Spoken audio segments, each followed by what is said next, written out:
Hey guys, tonight we begin with ancient Assyria, the empire that basically invented psychological warfare and then immediately regretted how much paperwork it created. We have the reality of being conscripted into the Assyrian war machine against your very clear, very reasonable, and entirely disregarded objections. We have the story of Tiglath-Pileser III, the king who took a crumbling empire apart piece by piece and rebuilt it into something so efficient it terrified everyone, including probably himself. We have the life of an Assyrian palace scribe, a man who knew every secret in the empire and was compensated for this knowledge primarily in anxiety. And we have the hidden reality behind Assyria's famous image of absolute terror, because it turns out that running the most feared empire in the ancient world was expensive, exhausting, and frequently humiliating in ways that the victory monuments never mentioned, and the clay tablets recorded in careful, legible detail. So before you get comfortable, take a moment to like the video and subscribe, but only if you genuinely enjoy what I do here, and let me know in the comments where you're tuning in from and what time it is. I always like seeing where in the world people are watching from. Now dim the lights, maybe turn on a fan for that soft background hum, and let us ease into tonight's journey together. You do not volunteer for this. That is the first thing to understand, the thing that shapes everything else about the next several months of your life. Nobody asks if you are available. Nobody schedules a meeting to discuss your professional aspirations or your feelings about armed conflict. Nobody sends a politely worded invitation that you are welcome to decline.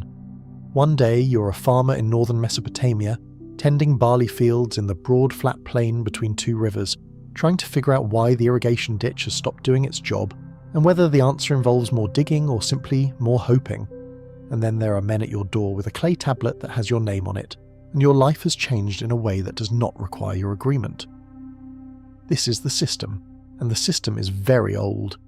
The Assyrian state has calculated, with impressive bureaucratic thoroughness, exactly how many men it needs from exactly which villages for this campaign season, and it has written all of this down on clay tablets that were fired into permanence and stored in a palace archive somewhere you will never visit, inscribed by a scribe you will never meet, on behalf of a king you will never speak to, and none of these facts matter in the slightest to the men standing in front of your house.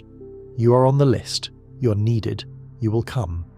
The barley situation, the irrigation problem, the season's planting, all of it will have to sort itself out without you, which is a problem you are now other people's problem for having, and you're deeply sorry about that. But the men at the door have a tablet with your name on it, and they are not here for discussion. Your family watches you go. Your wife does not cry, not because she is unafraid, but because crying requires energy, and she will need every unit of energy available for managing everything alone until you return, if you return. And the conditional nature of that last phrase is something both of you understand and neither of you says aloud, because saying it would make it more real, and it is already real enough. Your children are old enough to understand that something is wrong and young enough to not fully understand what the wrongness is or how permanent it might be. You try to say something useful, something reassuring, something that acknowledges the situation without making it heavier than it already is. What comes out is not quite what you intended. It is close enough to function as goodbye, but not close enough to feel like one, which is perhaps the best you can do on a morning like this one. You're handed your allocated supplies, a bundle of provisions, the specifics of which you inspect with the focus of a man who understands that these specifics are going to matter a great deal in the coming weeks. The rations are adequate. Adequate in the specific sense of containing enough calories to keep a human body operational, not adequate in the sense of containing anything you would choose to eat if choosing were part of the arrangement. You are given directions, you begin to walk.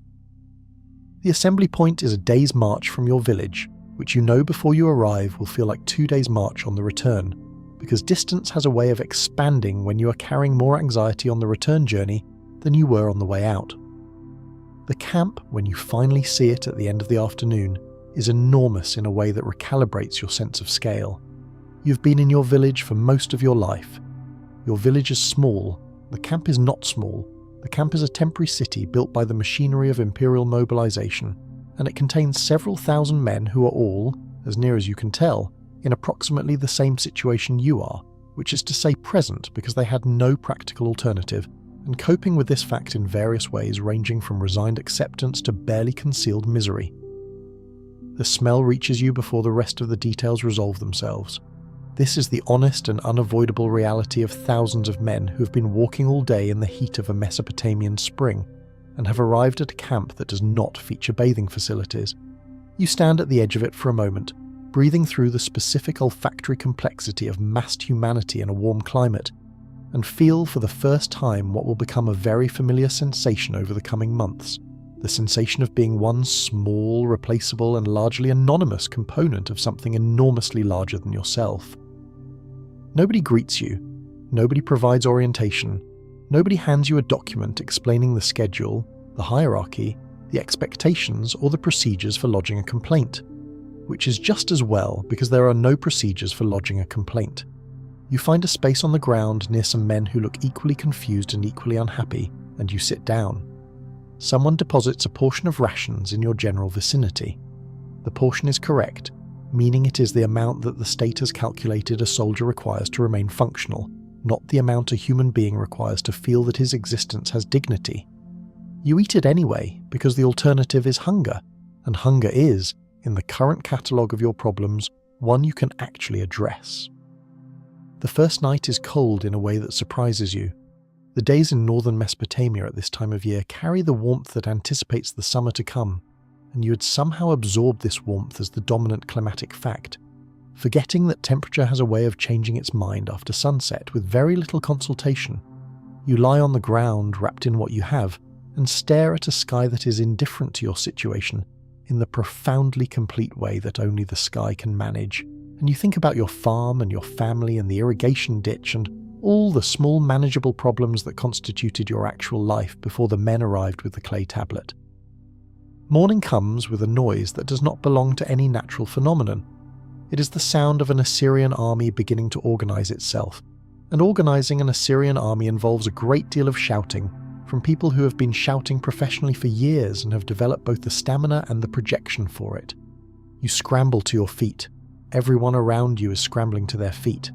This particular movement, the sudden scramble from horizontal to vertical, in response to noise and urgency, will become so habitual over the next few months that you will eventually wake up doing it before you are fully conscious, your body responding to the sound of organization before your mind has caught up with where you are.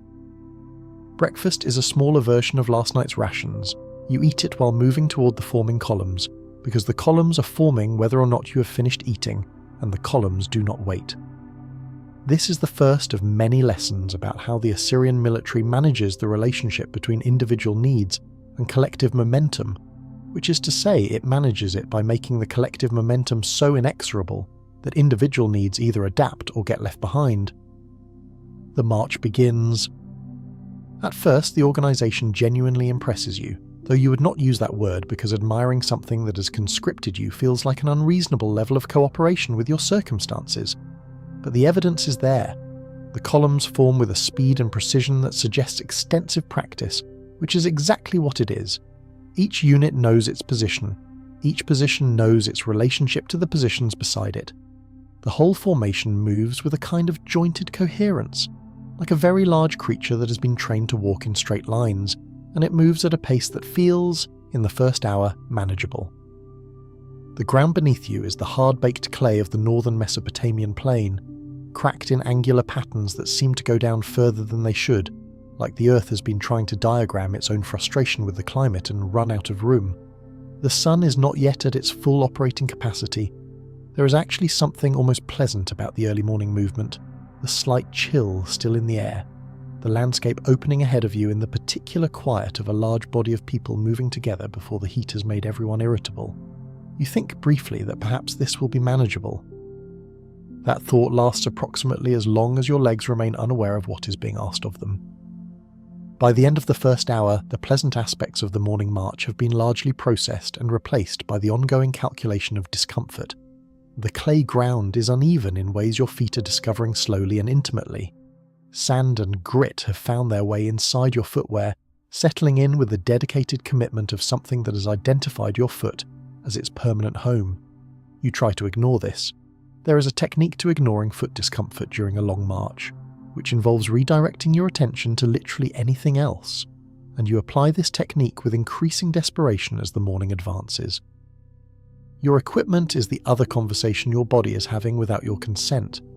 The spear you are carrying is longer than seems strictly necessary for the human body that is carrying it. It has a weight that is individually not unreasonable, but that accumulates over distance into something your shoulder has developed strong feelings about. The shield is a similar story. The provisions you are carrying on your back are adding their own contribution to the conversation. Taken individually, each of these things is manageable. Taken together across several hours of walking on uneven terrain, under a sun that is rapidly losing any pretense of friendliness, they constitute a burden that has begun to express itself as a dull, comprehensive ache that lives between your shoulders and extends downward in both directions. The pace does not slow. This is the detail you keep returning to. Back home, you moved at the pace of the work, faster when something demanded speed, slower when patience was appropriate, stopping when stopping made sense. Here, the pace is set by the system, not by you, and the system has calculated the pace required to cover the necessary distance before nightfall, and will maintain that pace regardless of how your shoulder is feeling about the spear. You begin to understand, in a bodily way that precedes intellectual understanding, what it means to be a component of something rather than the center of something. Your comfort is a factor in the system's calculations. Specifically, it is factored in at the level of keeping you functional, not at the level of keeping you happy, and there is a significant gap between those two requirements that you are currently living in. The sun commits to its full potential somewhere around mid-morning, pressing down on you with a directness that feels personal. The plain around you offers nothing in the way of shade, a fact it presents without apology, because the plain was here long before anyone needed shade, and will be here long after the concept is irrelevant.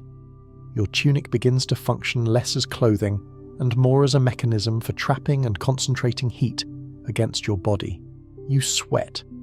At first, the sweating feels like your body doing something useful, cooling itself, managing the temperature, performing its basic biological functions.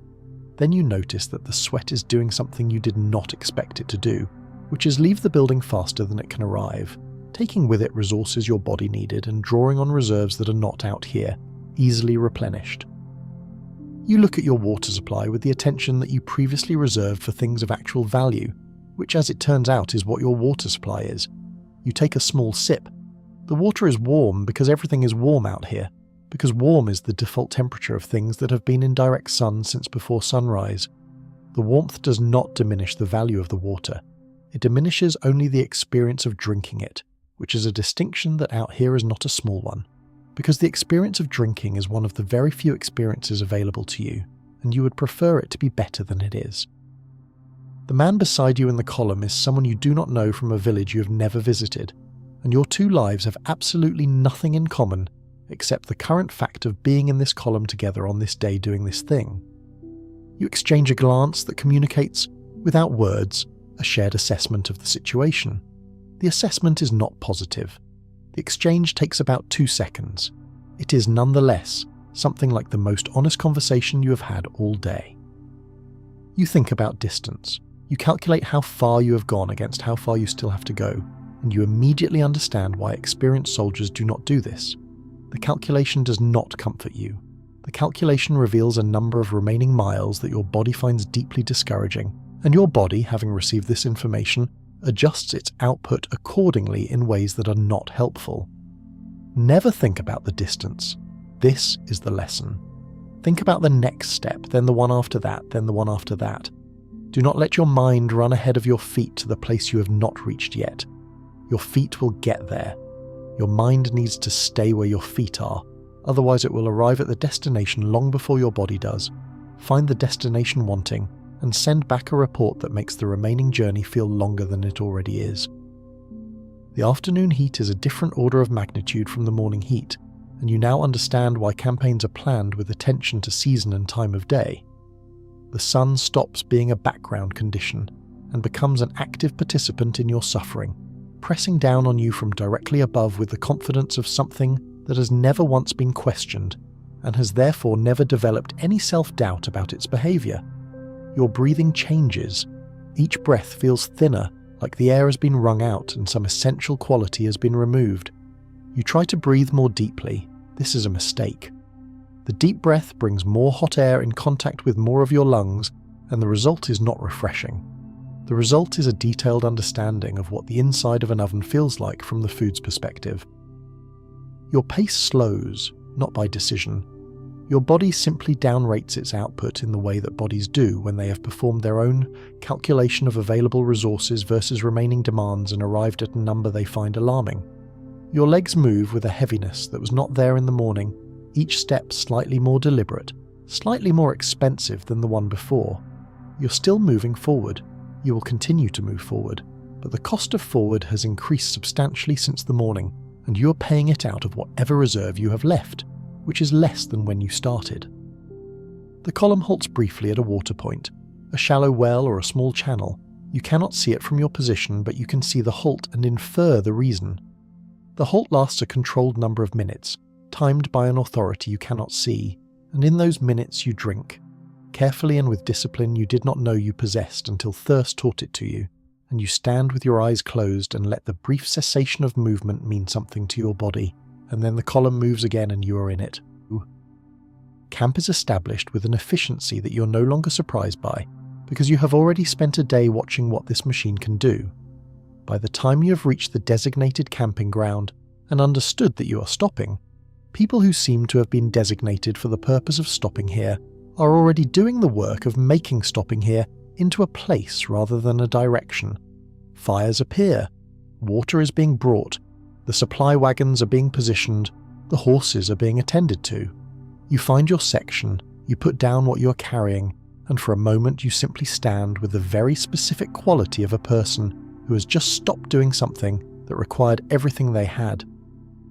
Your feet, given the opportunity to register their experience without the distraction of ongoing movement, take full advantage of the moment to provide a detailed accounting of the day.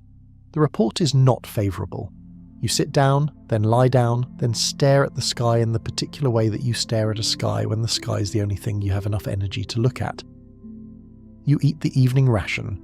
It is the same as the morning ration and the midday ration, in the general category of caloric content, and the specific category of not being anything you would eat by choice. You eat it with the focused attention of a man who understands that what he is eating is not a meal but maintenance, and maintenance done correctly produces functional results, and functional results are what tomorrow requires. The night brings cold again.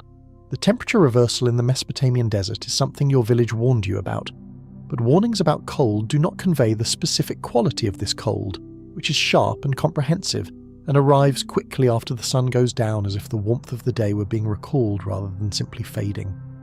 You wrap yourself in everything available and lie on ground that is still holding some of the day's heat at the surface, but has given up on warmth a few inches down and is simply the temperature of Earth at depth, which is the temperature of something that has been insulated from variation for a long time and has no opinion about your preferences.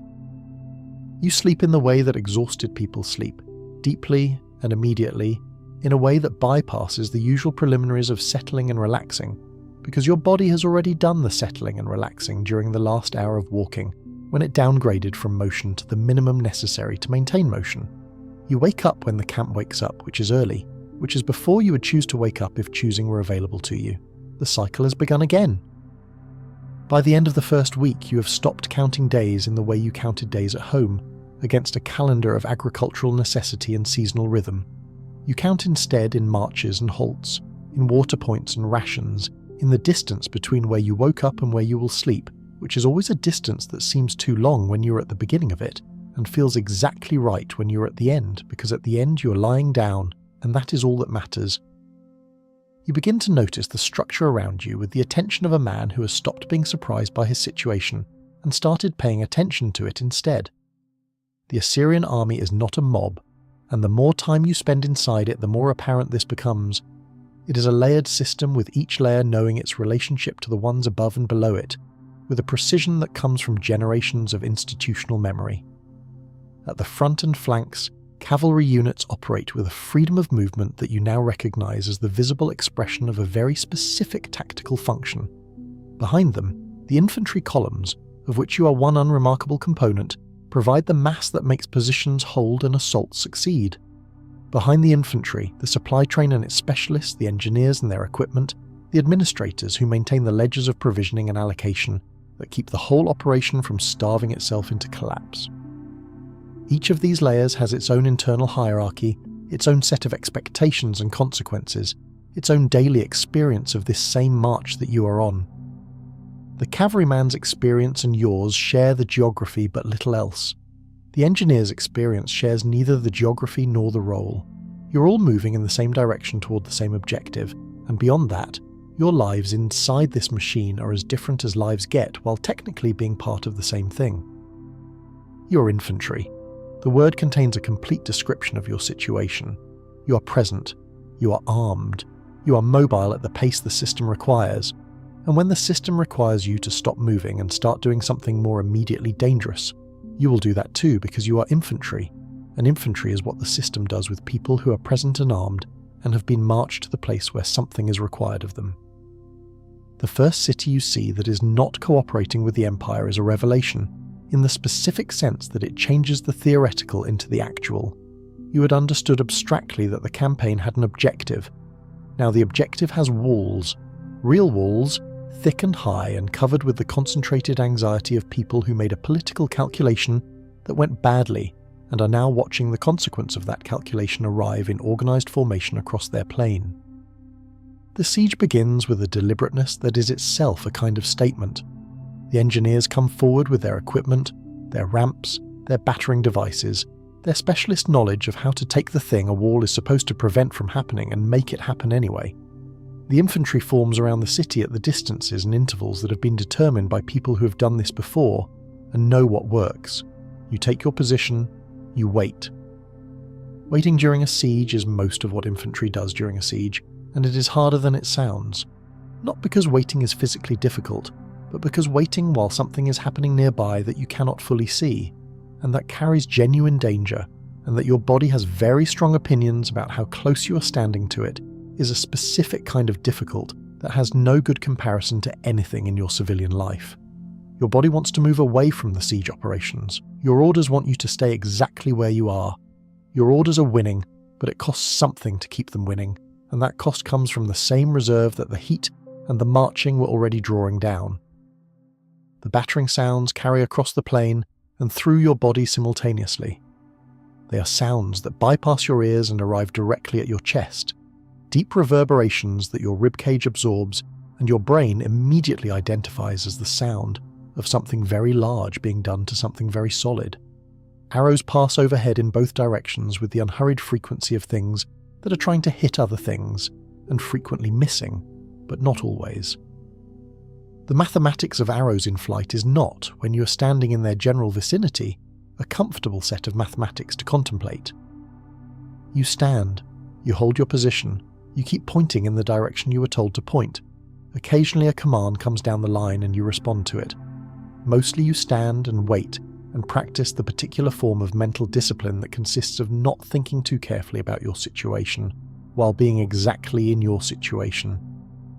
The city falls.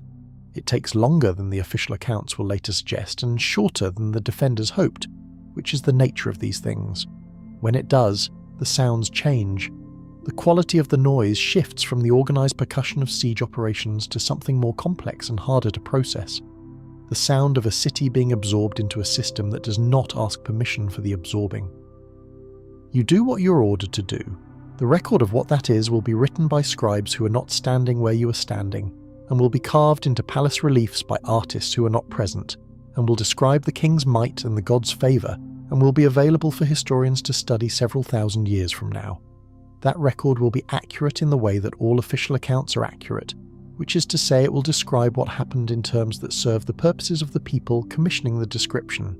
It will not describe what it felt like to be you, standing in the middle of it, doing what you were told with your hands and your body, while your mind did what it needed to do to continue being functional. You do not feel heroic. You do not feel villainous. You feel tired, which is the feeling that has been at the centre of everything for weeks now. And you feel the particular quality of being a person inside a system that is much larger than you and does not need your interpretation of events to proceed with them. The tribute procession happens afterward. The organised rendering of goods, animals, and the particular human inventory of skills and expertise that the Assyrian system categorizes and relocates with the thoroughness of an organization that has been doing this for a long time and knows exactly what it is looking for. You watch this from your position in the formation, a witness to the administrative consequences of what you helped bring about, and feel something that is neither pride nor shame, but is instead the exhausted neutrality of a person who has run out of emotional bandwidth for reactions and is simply processing what is in front of them. If you like the video so far, please leave us a like and a sub. A sub to the channel helps us make more videos for you to watch and keep the channel alive. The days accumulate in a way that erases themselves. You had expected to count them, to maintain the internal calendar of a man who knows exactly how far he is from home and in which direction. But the counting requires a kind of attention that the daily demands of the march do not leave available, and after a few weeks you stop doing it actively and the days simply pass, each one distinguished from the last by minor variations in terrain and temperature, and the particular quality of discomfort that the day has decided to specialize in. There are men in this formation who have done this before, more than once in some cases. You can tell them from the first-timers not by their gear, which is similar, but by something in the way they occupy the march, a quality of settled presence that is different from the tense, anticipatory alertness of people who are waiting for something to go badly wrong. The veterans are not relaxed.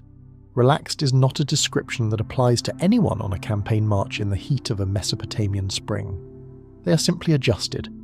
Their bodies have already made the accommodation that yours is still in the process of making, the recalibration of expectations that transforms the march from an ordeal into simply the condition of being alive right now. You watch them when you can afford to look at anything other than the ground in front of your feet. The way they pace themselves on uphills, shortening the stride and accepting the slower pace without resistance, using the downhills to recover rather than to accelerate. The way they manage their water, the rhythm of it having become so habitual that the hand moves to the water skin without conscious thought and returns with exactly the sip that the system allows. The way they sleep, instantly and completely, without the transitional period of adjustment that still costs you 20 minutes every night because your body has not yet accepted that the ground is what it is and that objecting to it does not change it.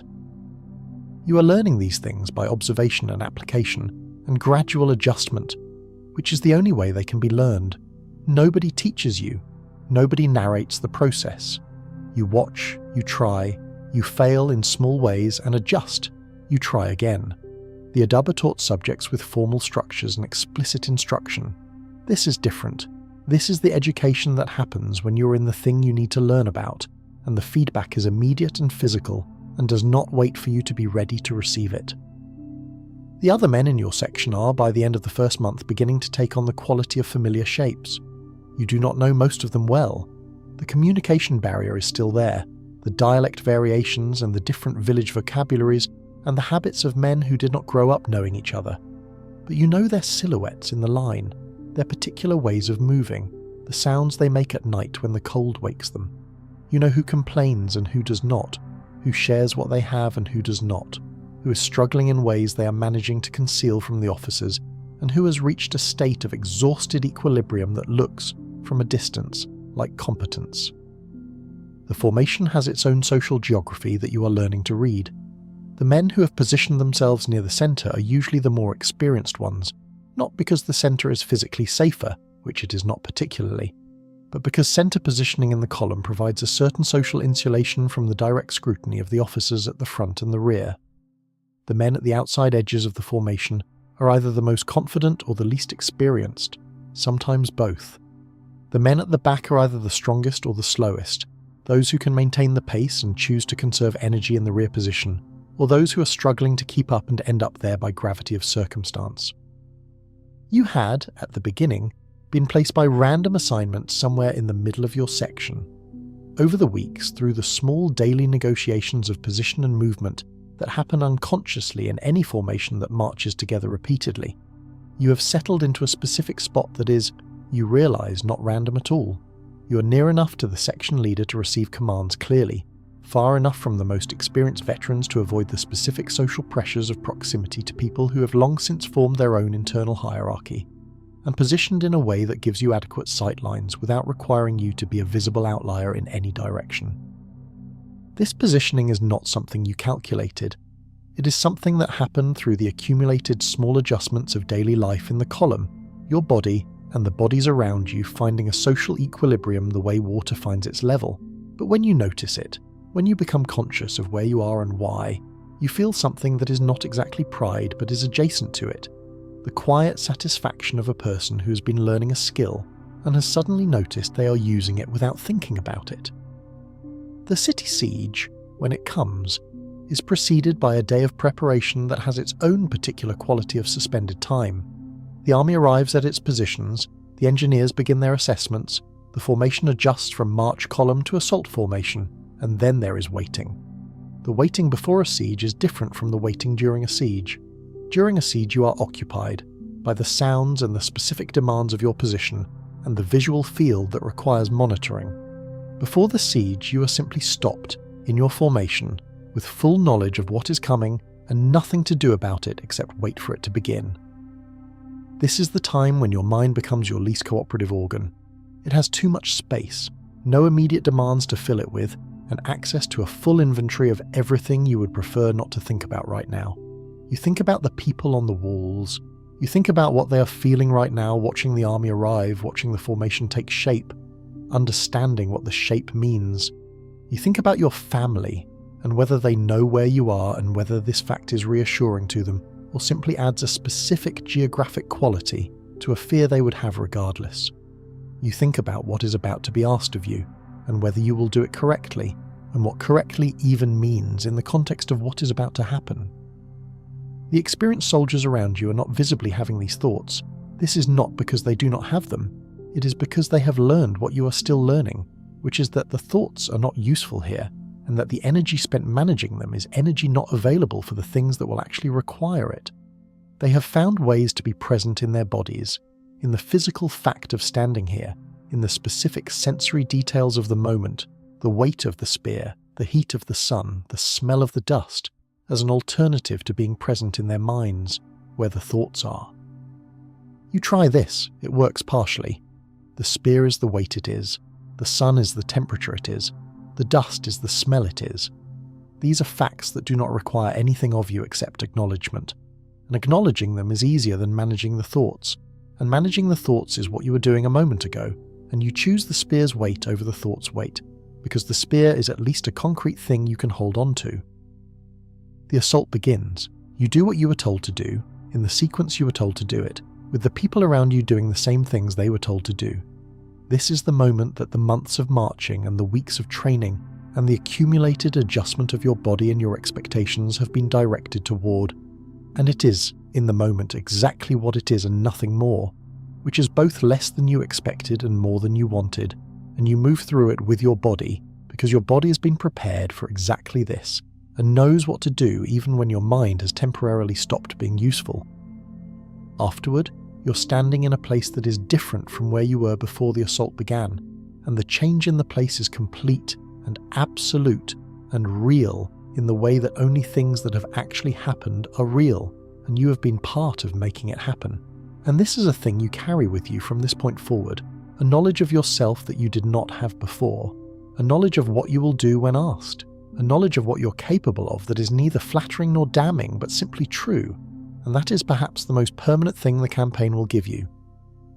The return march is different. Not easier, because the ground is the same ground and your feet are the same feet, but different in the way that direction changes things even when the conditions are unchanged.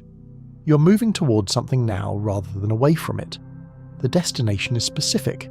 Your family is there, your farm is there, the irrigation ditch is there, still waiting for its resolution, still your problem to solve, reassuringly ordinary in the way that problems whose consequences are limited to a field of barley are reassuringly ordinary compared to the problems you have been living inside for the past several months. The supply train behind you is heavier than when you left, loaded with the material consequence of the campaign, and this slows the march in ways that your feet register accurately and that you are past the point of resenting because resentment requires energy. You walk, you eat your rations, you drink your water at the measured pace that has become reflexive. You sleep when you are allowed to sleep and you wake when the camp wakes, and you walk again. Your village appears on the horizon, on a morning when the sky has that particular quality of early spring that you had stopped expecting to see again. You walk toward it at the same regulated pace as everything else on this march, because the column does not accelerate for arriving home. The column continues at the pace the column has decided upon, and you are in the column. But inside the pace, inside the measured regulated movement of a soldier coming home, something is running ahead. Some part of you has already arrived at your doorstep, has already looked at the state of the irrigation ditch, has already been enveloped by your family in the way families envelop people they were afraid might not return. Your wife meets you at the door with an expression that contains more information than either of you has words for, which is exactly the right expression for the situation. Your children are fractionally taller. The farm is standing. The irrigation ditch is no longer running correctly, which you will deal with tomorrow, because today you're putting down what you have been carrying and sitting down in the first place you have been in for months that belongs to you. There is no ceremony. The system returned you because you survived the season, and the system's accounting of returned soldiers is as thorough as its accounting of deployed soldiers, and your return has been noted on the appropriate tablet by the appropriate scribe and filed in the appropriate archive. You are once again primarily a name on a list rather than a body in formation. Next year the list will be consulted again. You know this. You have known it since the men arrived at your door. This is not a one-time arrangement. It is an ongoing one, and you are one of many people whose lives are organised partly around the seasons of Assyrian military need the way they are organised around the seasons of agricultural necessity. The two calendars overlap. They do not always cooperate. This is not a coincidence you brought about, and it is not a problem you can solve. It is simply the structure of the world you're living in, and you will continue living in it the way people continue living in structures they did not design and cannot dismantle. You go inside, you sit down. The ground is softer than anything you've slept on in months, which is not high praise but is genuine. You eat something that your wife has prepared, something warm and specific to the place you are and the season you are in, something that is not a ration, something that is food in the full and proper sense of the word. You eat it slowly, because you can, because nobody is timing you, because the pace here is yours. Outside, the empire continues. The clay tablets are being written, the campaigns are being planned, the lists are being consulted. The machine is doing what the machine does, which is continue, always and regardless, with the momentum of something that was set in motion long before any of the people currently running it arrived and will continue long after they are gone. You are a part of it, unavoidably, and it will ask things of you again. But not tonight. Tonight you are home, and that is enough. A generation before the empire that you survived as a foot soldier reached its most terrifying peak, it was quietly and inconveniently falling apart at several seams simultaneously. The territories were fragmenting in that specific way that large territorial systems fragment when the centre has lost the administrative coherence to maintain them. Provincial governors were behaving with increasing independence because increasing independence had become a rational response to a centre that was no longer capable of enforcing dependence, and the military apparatus, which was the tool by which everything else was maintained, had degraded from its earlier efficiency into something that still had the form of an Assyrian army, but was missing several of the qualities that made an Assyrian army the most feared force in the Near East. The kings who preceded the man we need to talk about were not uniformly incompetent. Some of them were capable individuals in difficult situations, but the structural problems had accumulated beyond what individual competence could address without something more systematic than personality, and the result was an empire that called itself by its famous name with decreasing conviction, carrying its own reputation like a suit of armour that no longer quite fit and rattled when it moved. Into this situation came Tiglath-Pileser III. His origins are disputed in the particular way that politically inconvenient origins tend to be disputed in ancient records, which is to say the official account presents a version of events, and the surviving administrative documents suggest the situation was more complicated.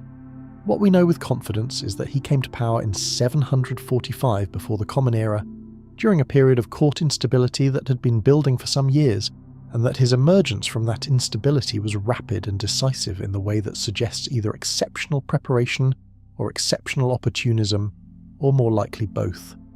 He had seen the machine from the inside. He knew what was broken, and he had opinions about how to fix it.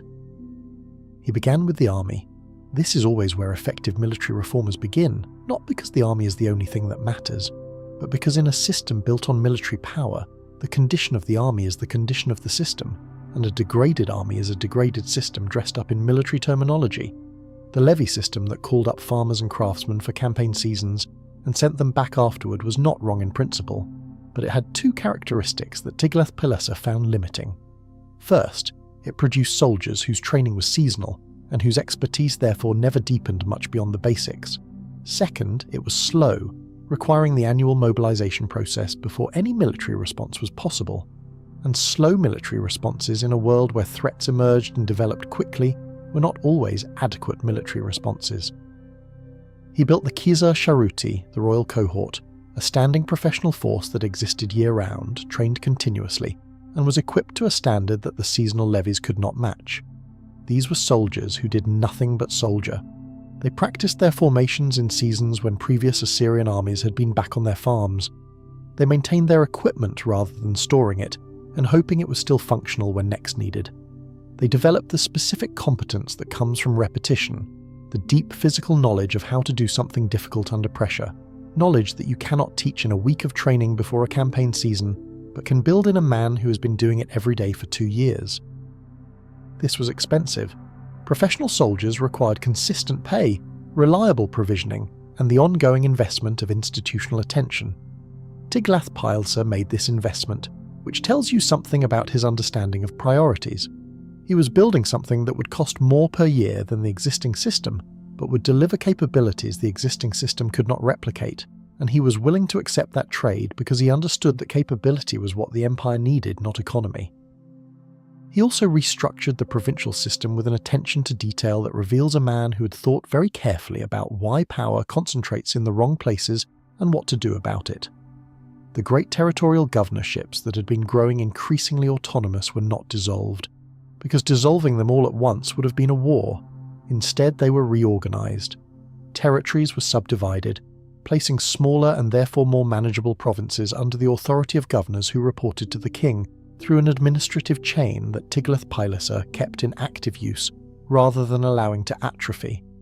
New governors were appointed from men whose loyalty was to the crown rather than to local interests, because their local interests had been deliberately separated from the places they governed.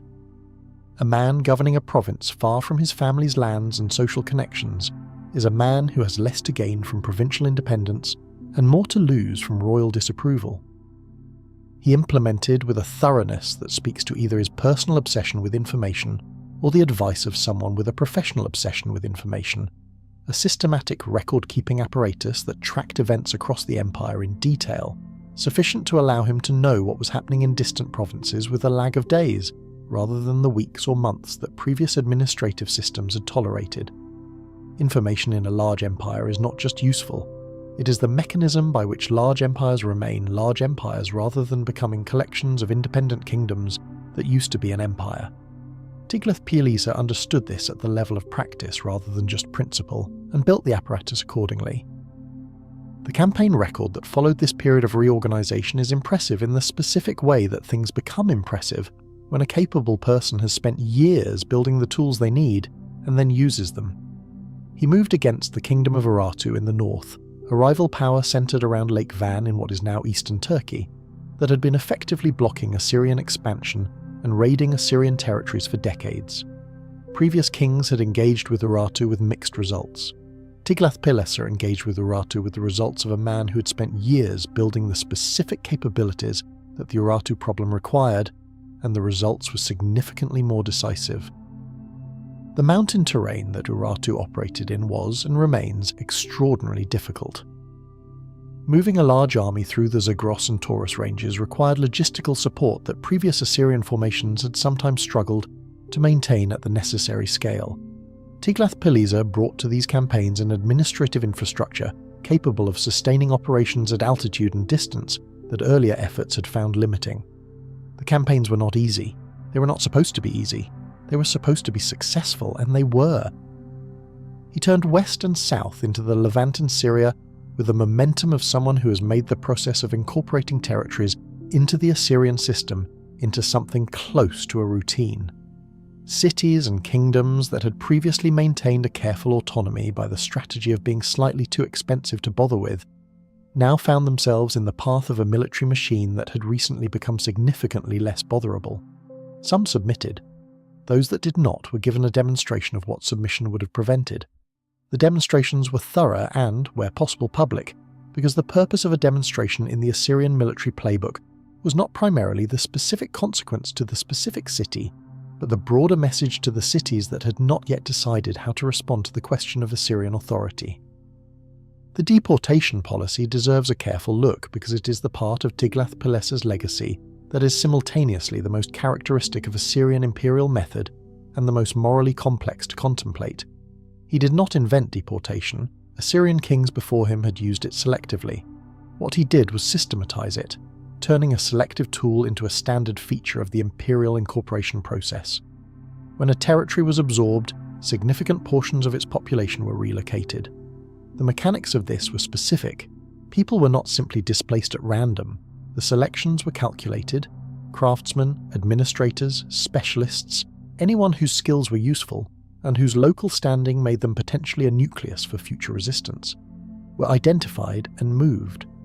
They went to other parts of the empire, where they were provided with land and resources and integrated into the Assyrian administrative system. Their home regions received deportees from other places. The results were multiple and simultaneous. The relocated populations brought their skills to new regions, making those regions more productive. They were separated from the social networks that made organized resistance possible, which made them less dangerous to imperial authority. The populations that replaced them had no shared history with the place they now lived, which prevented the formation of the coherent local identity that resistance requires. And the sheer scale at which this was done, tens of thousands of people across dozens of campaigns, sent a message to every other territory in the empire and its periphery about what the empire was willing and able to do. A message that functioned as deterrence with a reach that extended far beyond the specific places where deportations had occurred. To the people experiencing it, this was catastrophe. To Tiglath-Pileser's administration, it was policy. The gap between those two perspectives is not something that an honest accounting can bridge, and is not something the official inscriptions tried to bridge, because the official inscriptions were not written for the people experiencing it. They were written for the people observing it from a distance and calculating whether resistance was a rational choice. There is also the matter of Babylon. The great southern city occupied a position in Mesopotamian culture and religion that made its political status permanently complicated. Babylon was not just an important city, it was the cultural capital of the ancient world in a way that Assyria, for all its military power, could never quite match, because Assyrian power was recent and Babylonian prestige was ancient. And in a world where antiquity was a form of legitimacy, Babylon had something that Nineveh could not simply acquire by conquest. You could take Babylon. You could not simply incorporate it as another provincial city without losing something important in the transaction, something that rulers who cared about their own legitimacy in the broader Mesopotamian context could not afford to lose. Tiglath-Pileser solved this with a sophistication that suggests a mind comfortable with complex political problems. He became king of Babylon under a different name, Pulu, maintaining the fiction that the king of Assyria and the king of Babylon were separate entities while being in fact the same person. This was not deception in a simple sense. It was a recognition that different political contexts required different political performances, and that the performance appropriate for the king of Assyria was not the performance appropriate for the king of Babylon, and that maintaining both performances simultaneously was not hypocrisy, but rather effective governance in a politically complex situation. He managed both roles. He was crowned in both cities under both names. He maintained the distinction until he died, at which point his successors had to figure out their own approach to the same structural problem. He died in 727 before the Common Era. The empire he left behind was demonstrably larger, more efficiently organized, and more capable of sustained military operation than the empire he had inherited. It was also more expensive, more administratively complex, and stretched across a larger range of distances and cultural contexts than any previous Assyrian ruler had been required to manage. The capabilities he built were real. The costs he created were also real. His successors would spend the next century using the capabilities and managing the costs, with results that varied according to the particular talents and circumstances of each successive king. This is the shape of the builder's legacy. The machine is better than it was. It is also bigger than it was. and bigger machines, when they break down in ways that are proportionally more difficult to repair. He was also, and this is perhaps the most personally revealing detail of his reign, a king who understood the relationship between information and power with unusual clarity. Most rulers of the ancient Near East operated on information that arrived slowly, filtered through layers of officials who each had their own reasons for presenting it in the most favourable possible light. Tiglath-Pileser built a reporting structure designed to reduce that filtering by multiplying the channels through which information could reach the centre, creating a situation where a governor who wished to conceal something had to manage not just his own reporting, but also the reporting of the intelligence apparatus monitoring his province independently. This was not. If you like the video so far, please leave us a like and a sub. A sub to the channel helps us make more videos for you to watch and keep the channel alive. This was not a comfortable arrangement for the people being monitored. It was a remarkably effective one for the person doing the monitoring. The relationship between Tiglath-Pileser and his court was, by the evidence of the documents that survive, built on competence rather than sentiment. He rewarded effectiveness and replaced ineffectiveness with the consistency of a man who had identified what he needed from the people around him and maintained clear expectations about whether they were providing it. Officials who performed their functions well found themselves with expanded responsibilities and the material benefits that accompanied them. Officials who failed, or who allowed provincial conditions to deteriorate on their watch, discovered that the king's patience for explanations was limited and his preference for results was not negotiable.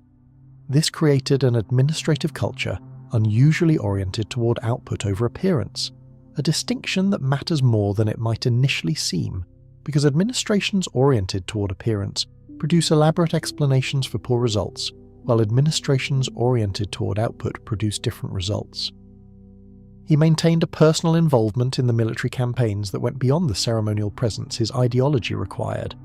The royal ideology did require his presence, because the king's physical participation in warfare was a theological statement as much as a military one, evidence that the gods were working through this specific man and that the victories being achieved were the expression of divine will rather than mere human planning. But the evidence suggests his engagement went beyond the ceremonial. He made command decisions, adapted plans to circumstances, and demonstrated the kind of tactical flexibility inconsistent with a king, present only as a symbolic figure, while experienced generals conducted the actual campaign. This matters because it means the capabilities he built were not separate from the man who built them. They were extensions of his own understanding of what worked and why. A standing professional army was not an abstract good in his mind. It was a specific solution to a specific problem he had identified through years of watching the existing system fail to deliver what it needed to deliver. The new provincial structure was not administrative reform for its own sake. It was a direct response to the ways in which the old structure had allowed independent power to accumulate in structurally dangerous places. Every element of what he built was grounded in direct experience of what had not been working. The campaigns in the West, specifically those that brought the Levantine states and the northern Arabian kingdoms into the Assyrian tribute network, demonstrate a further aspect of his approach that rewards attention. He was operating in a political landscape of considerable complexity, multiple small and medium-sized kingdoms with their own alliances, their own histories of conflict and cooperation, their own potential for forming coalitions against Assyrian advance. Managing this landscape required not just military force but diplomatic intelligence, the ability to identify which relationships were stable, which were fragile, and which coalitions might consolidate before Assyrian forces arrived to disrupt them. Tiglath-Pileser managed this landscape with a sophistication visible in the timing and sequencing of his campaigns, which were not simply movements from city to city, but responses to a political map that he was reading and influencing simultaneously. He brought certain kings in as allies before moving against their neighbours, then incorporated the allied kings after the neighbours had been addressed, in a sequence that prevented the formation of the kind of unified resistance that a less careful approach might have produced. The Western campaigns extended Assyrian authority further and faster than the political conditions of the region might have predicted, not because of overwhelming military force alone, but because of the application of that force in a sequence that exploited regional divisions before those divisions could be closed. The question of his character, what kind of man he actually was behind the inscriptions and the reliefs, is one the documents approach. but do not fully resolve. The inscriptions present the ideological construction of kingship that they were designed to present. The administrative documents present the functional intelligence of a man who understood systems and how to build and maintain them. What they do not present, because no ancient Near Eastern genre was designed to record this, is the interior life of the king, his doubts, his private calculations, the moments when the gap between what the image required and what the reality was became briefly visible to him in the privacy of whatever passed for private in the life of an Assyrian king. We can infer, from the evidence of what he did, something about the quality of his mind. He was not a man who inherited a comfortable situation and maintained it. He inherited a failing system and rebuilt it from foundations he identified himself and constructed over years of sustained effort. That kind of work requires analytical clarity, administrative patience, and the willingness to make decisions whose full consequences would only become visible long after the immediate crisis had passed. He had all of these qualities in the form that produces historical results rather than the form that produces merely admirable intentions. He also had the ruthlessness that the system required, and that the system's most significant builder could not have been without. The deportations were his policy in the systematic form that characterized his reign. The demonstrations of military consequence against cities that resisted were conducted under his authority and by his design. The intelligence apparatus that monitored his own officials was built by a man who understood that the only way to maintain a system of the complexity he was constructing was to ensure that the people operating it understood what happened when they operated it badly.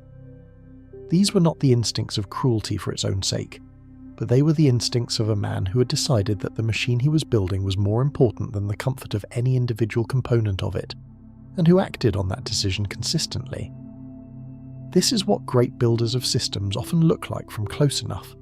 Not monsters, not heroes, but people of exceptional clarity who have identified what needs to be done and are doing it, in conditions that do not reward hesitation, in a world that will judge them by results rather than methods, building things that will outlast them and be used by successors who will take the capabilities for granted while struggling with the costs.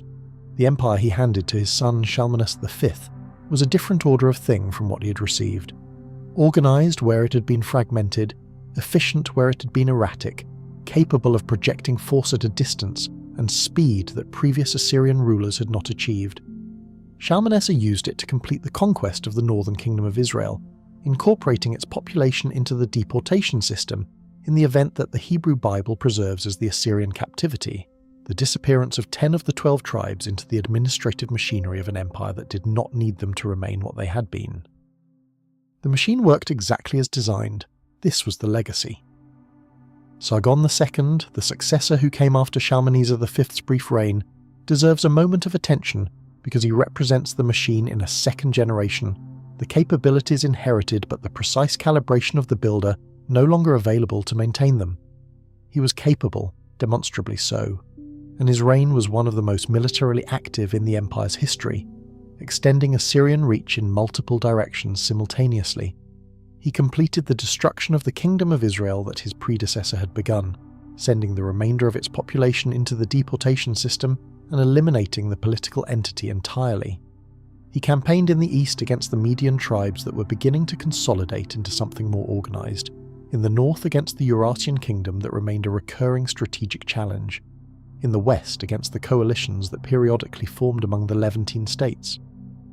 His building program was extensive. The city of Dur-Sharrukin, which means Fortress of Sargon, was constructed essentially from nothing as a new capital, an enormous project that consumed resources and administrative attention at a scale that gives you some sense of the confidence with which he regarded the empire's capacity to absorb major expenditures. The city was built, occupied, and then essentially abandoned after his death, because his son Sennacherib preferred Nineveh and had no interest in maintaining his father's monument. The entire project, the planning, the construction, the relocation of the court, the administrative apparatus rebuilt around the new location, represents a scale of organisational effort that is remarkable even by Assyrian standards, and the fact that it was abandoned within a generation because a new king had different preferences is a detail about dynastic continuity that the official accounts of royal glory prefer not to dwell on. Sargon died in battle, as noted earlier in 705 before the Common Era. This was unusual enough that it required theological explanation, because the king was supposed to be under divine protection, and a king dying in battle while personally present on campaign suggested either that the divine protection had been withdrawn or that the battle had gone more badly than the victory accounts were prepared to acknowledge. The official explanation took some time to develop and involved careful work by the diviners and ritual specialists who were responsible for maintaining the theological coherence of the royal ideology in moments when events had tested it. His son Sennacherib inherited this situation along with the empire, and managed it with the specific combination of genuine military talent, architectural ambition, and political inflexibility that characterized his reign. He was a capable campaigner.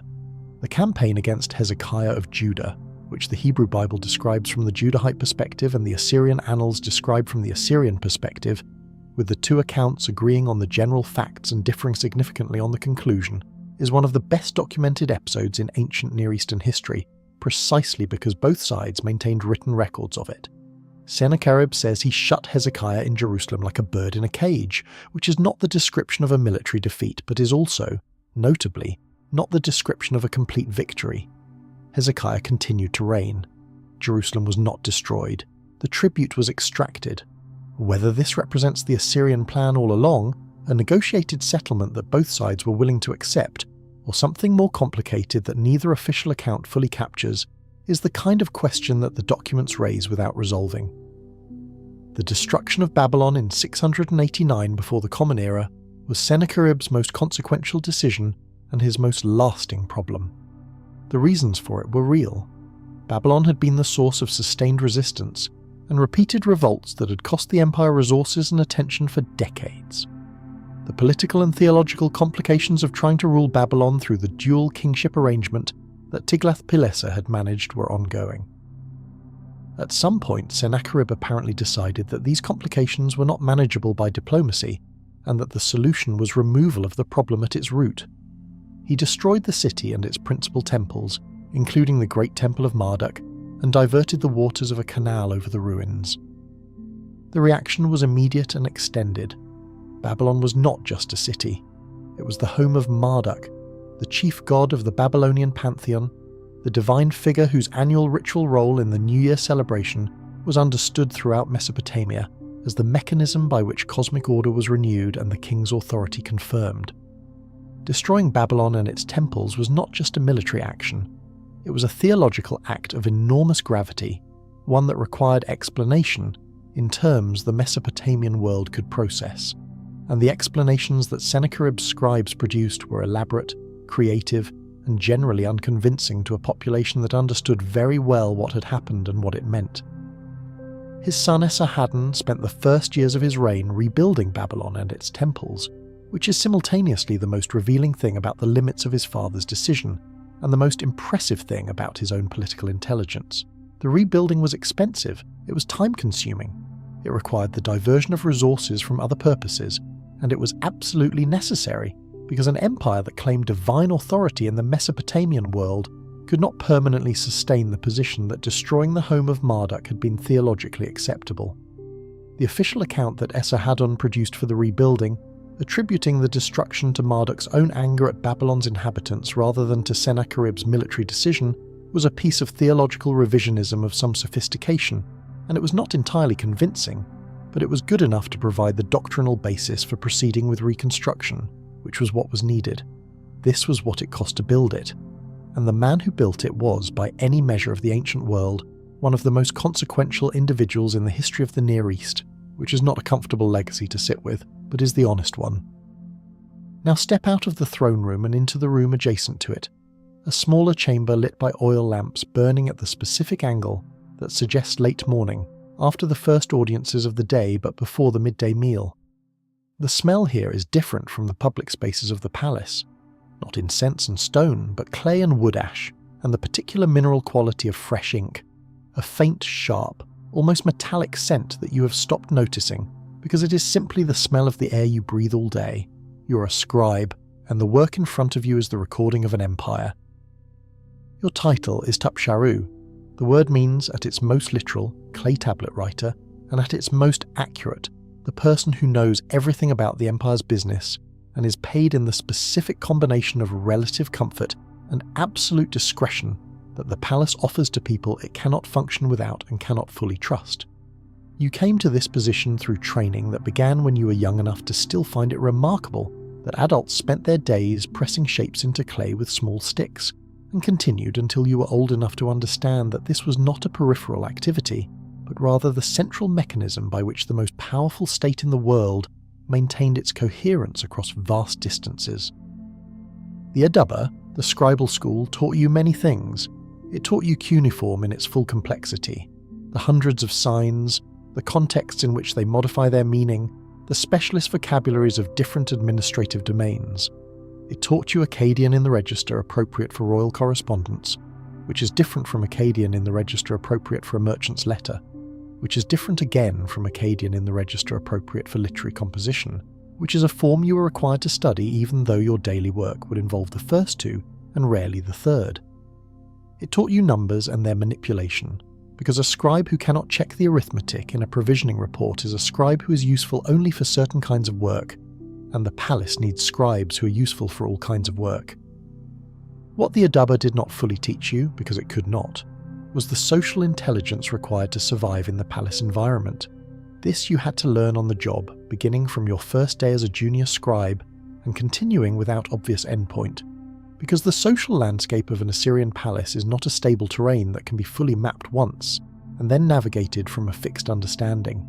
It is constantly shifting, as relationships change and people rise and fall, and the king's attention moves from one concern to another, and navigating it requires continuous attention that does not relax even when nothing is currently going wrong. You woke before dawn. Every workday begins this way because correspondence arrives through the night, carried by the relay network across distances that would take an ordinary traveller weeks, and someone needs to be ready to receive and process it when it arrives. The dispatch rider who brings a tablet from a province 3 weeks' march away does not care what hour of the night he arrives.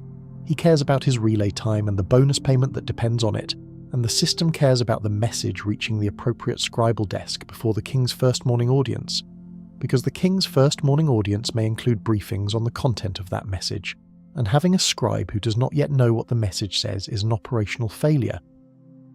You dress quickly and walk to the archive room through corridors that are already occupied by guards at their stations and palace staff on early duties. The whole vast machine of royal administration beginning its day with the quiet efficiency of something that has been doing this long enough to have perfected the routines. You are, in the palace hierarchy, not at the bottom. You're also not at a level where anybody of significance would stop to consider your morning. You are functionally invisible in the comfortable and secure way that useful people become invisible when they are reliably present and reliably competent. The inbound correspondence has arrived during the night. There are tablets in their sealed clay envelopes, stacked with the organised care of a system that takes the physical integrity of its communications very seriously, because the sealed envelope is the chain of custody, the proof that what is inside arrived intact and unread by unauthorised parties. You check each seal before opening it, because a broken seal is information about where in the relay chain something went wrong or was tampered with, and that information needs to be noted before the seal is irreversibly broken. You open the envelopes, you read. The letters from provincial governors arrive in a range of registers from the carefully formal language of officials who know their correspondence will be reviewed at the highest level to the slightly more urgent tones of men reporting problems that require immediate attention and are hoping the urgency conveys correctly through the medium of pressed clay. You process the formal language quickly, extracting the administrative content from the ceremonial framing that surrounds it. The urgent reports require more attention, because urgency in a provincial governor's correspondence is either genuine, in which case it needs to reach the appropriate senior official immediately, or performative, in which case it needs to be noted and filed without creating unnecessary alarm in the palace. You make these distinctions without being told because making these distinctions is part of your job, and your job is not simply to copy what is in front of you, but to understand it well enough to route it correctly. A scribe who copies accurately but understands nothing is a scribe who is useful only for certain low-stakes work. A scribe who copies accurately and understands the implications of what they are copying is a scribe who can be trusted with the work that actually matters. There are intelligence reports among the correspondence, dispatches from agents operating in territories both within the empire and beyond its borders, reporting on conditions, dispositions, loyalties, and threats. These are written in language that is deliberately less direct than standard administrative correspondence, using terms and references that would be meaningless to someone who did not know how to read them. You know how to read them. This knowledge was extended to you carefully and over time as your position and your demonstrated discretion warranted greater access. It is not knowledge you discuss with colleagues whose clearance is less than yours, because discussing it would create a problem of a kind that your senior officials would respond to quietly and decisively. The intelligence reports go to a senior scribe who handles the review and routing process for sensitive materials. You prepare them and pass them upward. What happens to them after that is not your business, in the specific sense that making it your business would be the kind of error that your career would not survive. You are an excellent scribe. Excellent scribes know the limits of their role not as a constraint but as a form of wisdom, because the limits of your role are also the limits of your exposure, and in an environment where information is power and power is dangerous, limiting your exposure is a survival strategy. The morning audiences begin and you are required to attend 2 of them. Attendance at audiences in the scribal role means sitting in your designated position, which is to one side and slightly behind the main focus of the audience chamber, with your tablet prepared and your stylus ready, and your attention fully on what is being said, while simultaneously being as visually unremarkable as a person sitting in a room can be. You are the instrument of record. The record is not supposed to be more noticeable than what it records. The audiences are varied. There is a provincial official presenting the tribute assessment for his territory and the reasons it differs from the previous year's figure. You write down what he says, including the figure and the reasons, noting the expression of the senior official receiving this report, not because the expression will be in the record, but because the expression tells you how seriously to take the official's anxiety about the discrepancy, which tells you something about how the follow-up to this meeting might be handled, which is information that allows you to prepare the appropriate follow-up documentation without being asked to prepare it, which is the kind of anticipatory competence that makes you more valuable than a scribe who simply reacts to explicit requests. There is a military commander reporting the outcome of a campaign on the northeastern frontier. His account is structured in the formula that military reports follow: the march, the engagement, the enemy's response, the outcome, the tribute received. You write it down, translating his spoken words into the written register, appropriate for a formal military report, which is a slightly different process than simple transcription, because spoken language and written language are different systems, and serving both simultaneously requires a kind of cognitive agility that people who have never done it tend to underestimate. You are writing his report as he speaks it, but you are writing the version of his report that will exist in the archive, not the version that came out of his mouth in the moment, which had repetitions and revisions and a moment where he lost his train of thought, and recovered it, with the help of a cough that you do not include in the record. After the audiences, the drafting work begins. This is the work that requires the most of you technically. Outbound royal decrees, diplomatic letters to foreign courts, administrative orders for provincial governors, all of these require the formal language of their genre and the specific content of the current situation to be synthesized into documents that are simultaneously accurate and appropriate, and that carry the authority of the king's name in a way that makes that authority legible and credible to whoever receives them. The language of a royal decree is old, older than you, older than the current king, older than his father's father's reign. It has been refined over generations to produce maximum effect with minimum ambiguity. Phrases that invoke divine sanction, phrases that describe the king's relationship to the gods and the gods' relationship to the king's commands, phrases that establish the context of the decree and its relationship to previous decrees and the established order of things. These phrases are not mere formality. They are the load-bearing structure of the document, the parts that make it a royal decree rather than a letter from a man who calls himself a king. Getting them wrong would be the kind of error that ended scribal careers. You know them perfectly. You know them the way you know the layout of the palace, which is not by conscious memory but by a knowledge so deep it has ceased to be knowledge and become simply what you know, the background against which everything else is understood. The afternoon brings the copying work, the production of archival duplicates, and the filing of the morning's correspondence into the organizational system that allows documents to be retrieved when needed. This work is less demanding than the morning drafting, but is not less important, because an archive that is correctly organised is an institutional memory that can be drawn upon indefinitely, and an archive that is poorly organised is a collection of very expensive and very illegible historical noise. You organise carefully, you label accurately, you build the portion of the institutional memory that passes through your hands with the care of someone who knows that some of these tablets will be in this archive for longer than he will be alive. There are documents you handle today that you will think about tonight in the specific way that you think about things you cannot discuss. The intelligence from a northern province suggests a governor whose loyalty is subject to reassessment. You will write the relevant summary and pass it upward and never again acknowledge that you read it. A diplomatic, if you like the video so far, please leave us a like and a sub. A sub to the channel helps us make more videos for you to watch and keep the channel alive.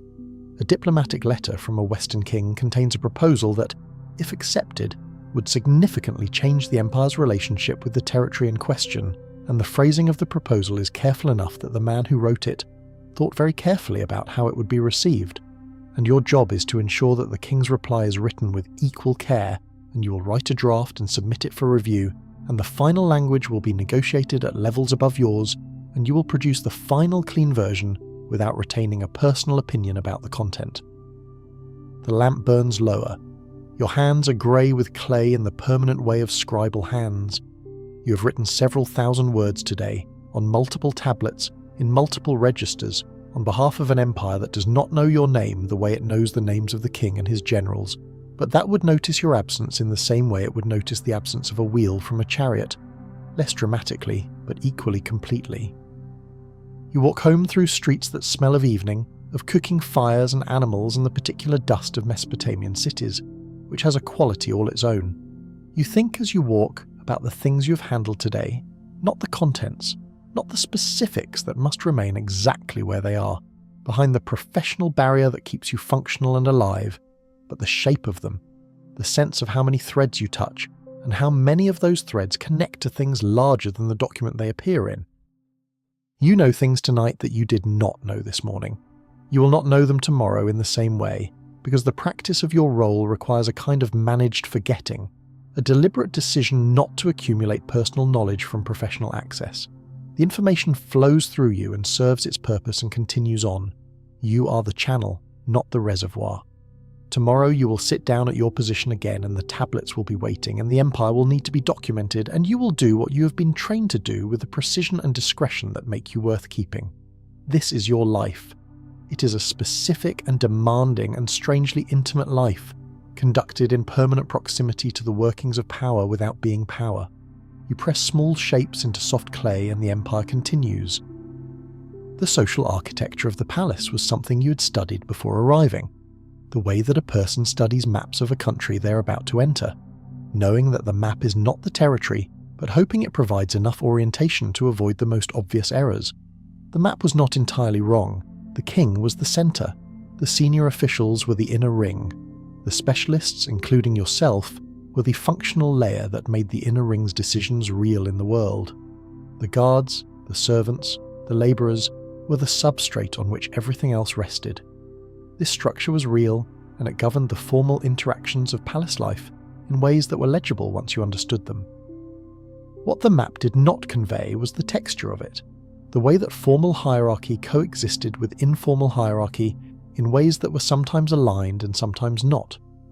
The senior official with the grand title might depend, in practice, on the senior scribe who actually understood the administrative apparatus and whose practical knowledge exceeded his nominal rank in the ways that practical knowledge in complex systems often exceeds the nominal ranks of the people who possess it.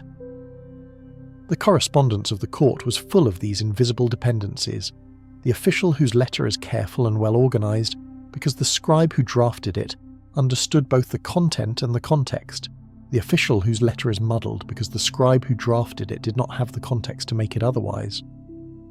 You were useful beyond your nominal function, and you knew it, and the people who used you in that way knew it, and the understanding was unspoken and mutual and provided a form of informal security that your nominal rank did not officially provide.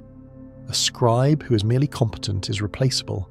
A scribe who has become functionally indispensable to the operation of a senior official's correspondence is something more complicated, harder to remove without disruption, worth maintaining at a somewhat higher level of consideration than the nominal rank requires.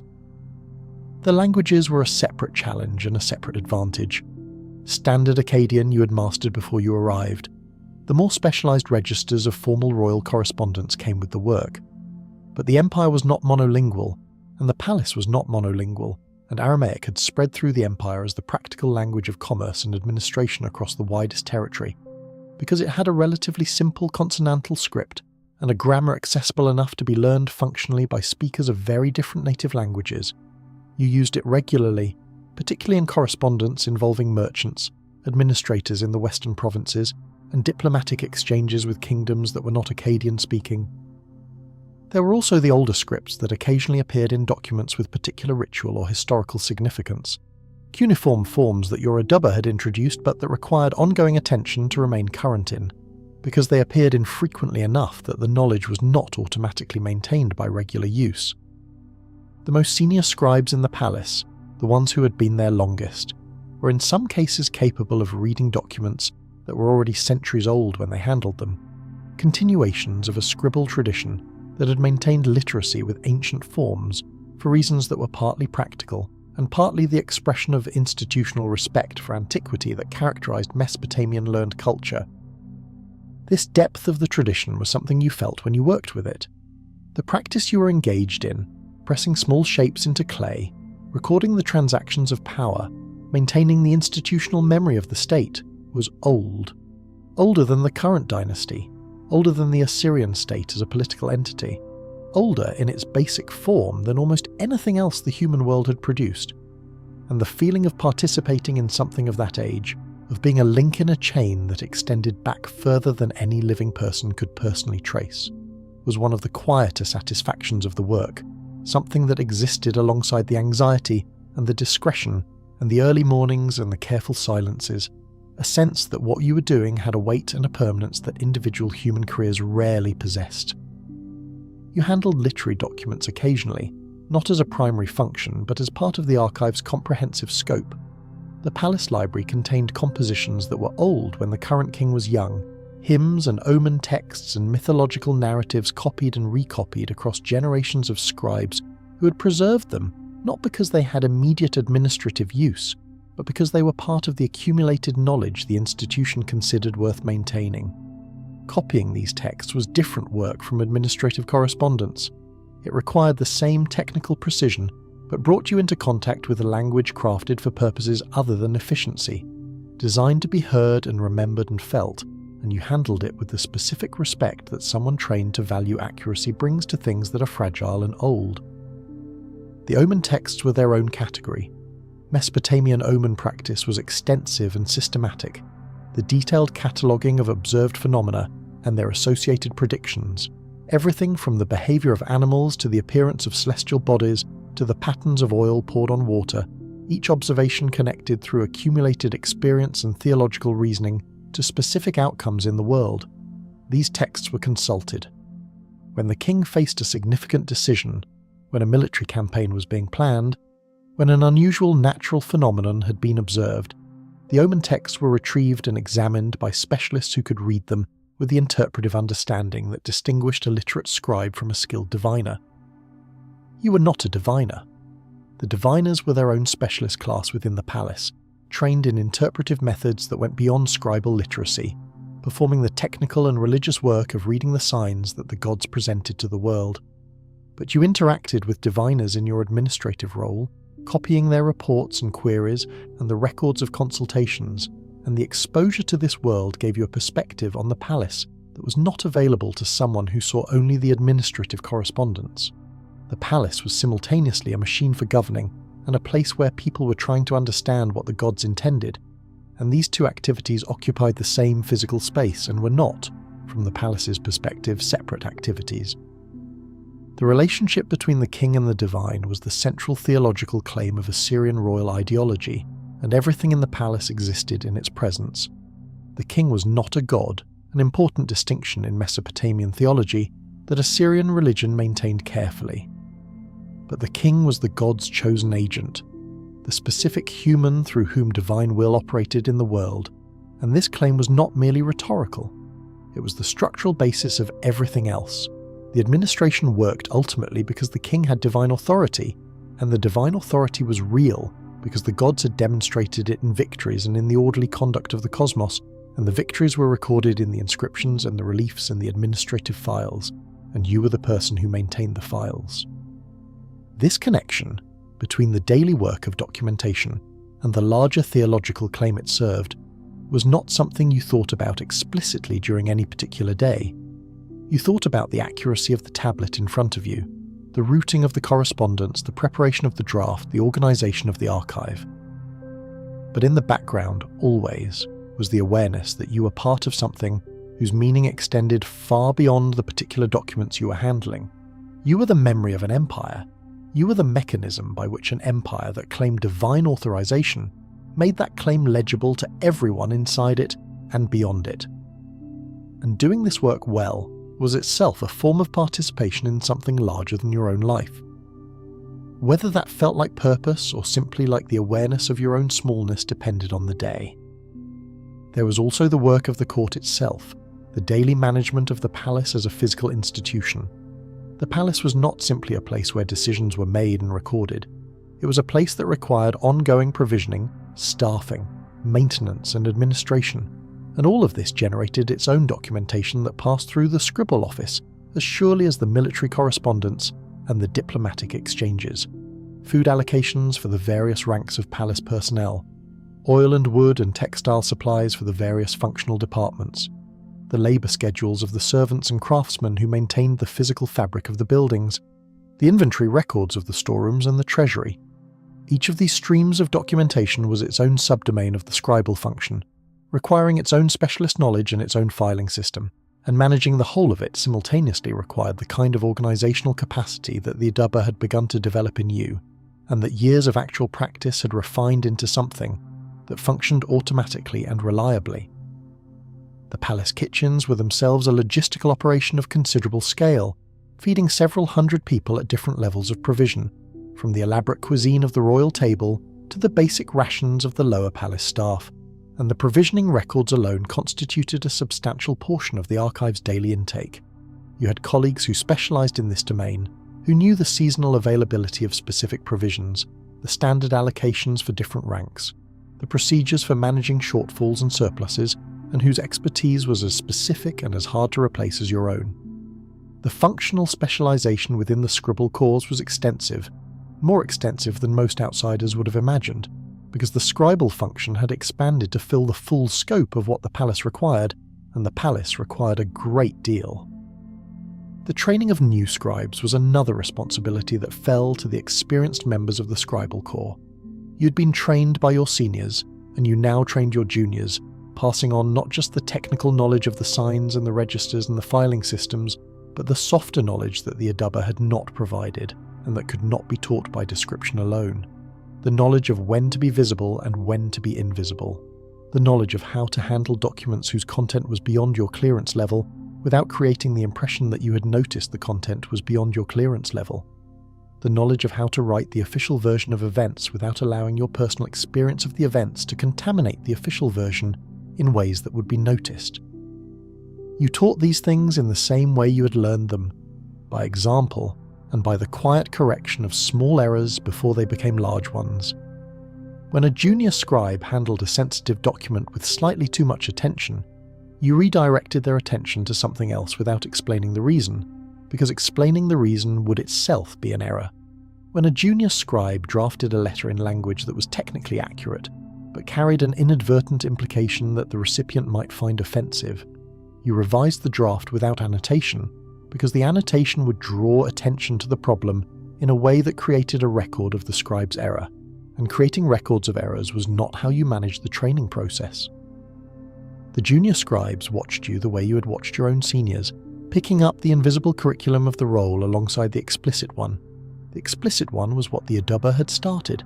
The invisible one was what the palace finished, and by the time a scribe had been in the palace long enough to be trusted with the full scope of the work, the invisible curriculum was as much a part of their professional identity as anything they had been formally taught.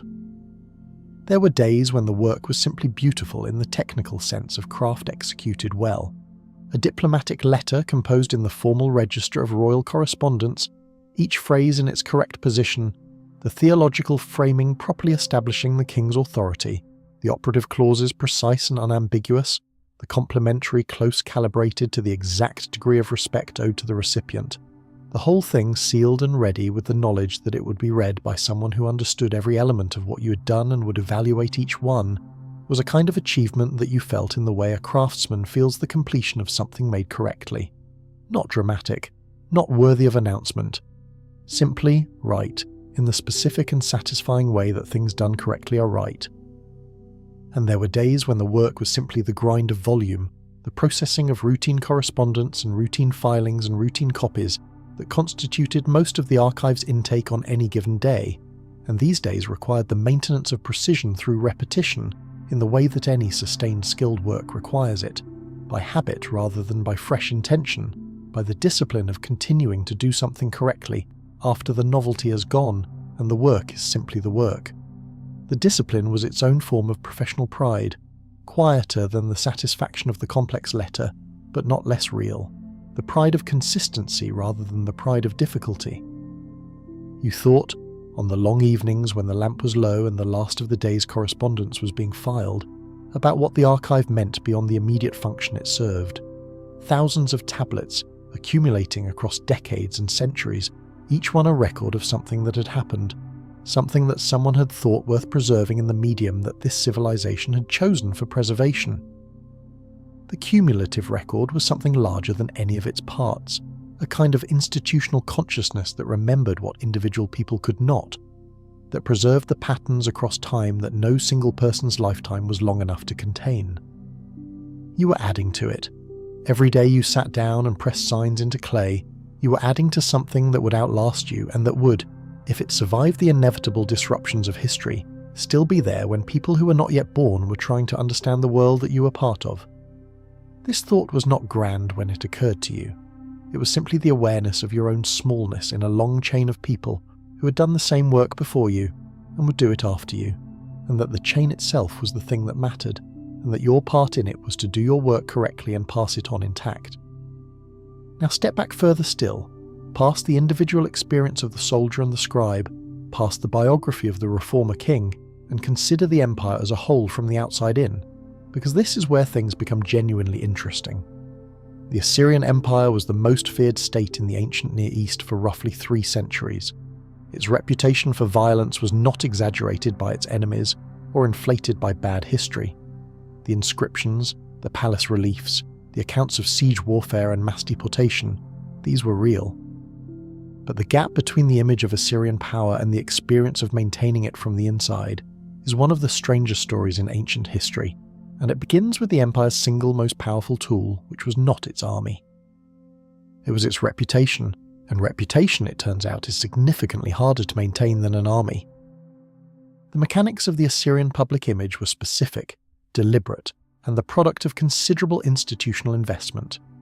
From the earliest military campaigns, Assyrian kings understood that the threat of violence was often more efficient than actual violence, because actual violence was expensive in ways that scaled with the size of the empire, in ways that threatened the empire's financial stability. Sieges required equipment and time and specialist knowledge, and the ongoing provisioning of large forces in the field. Battles required casualties among troops who were expensive to train and replace.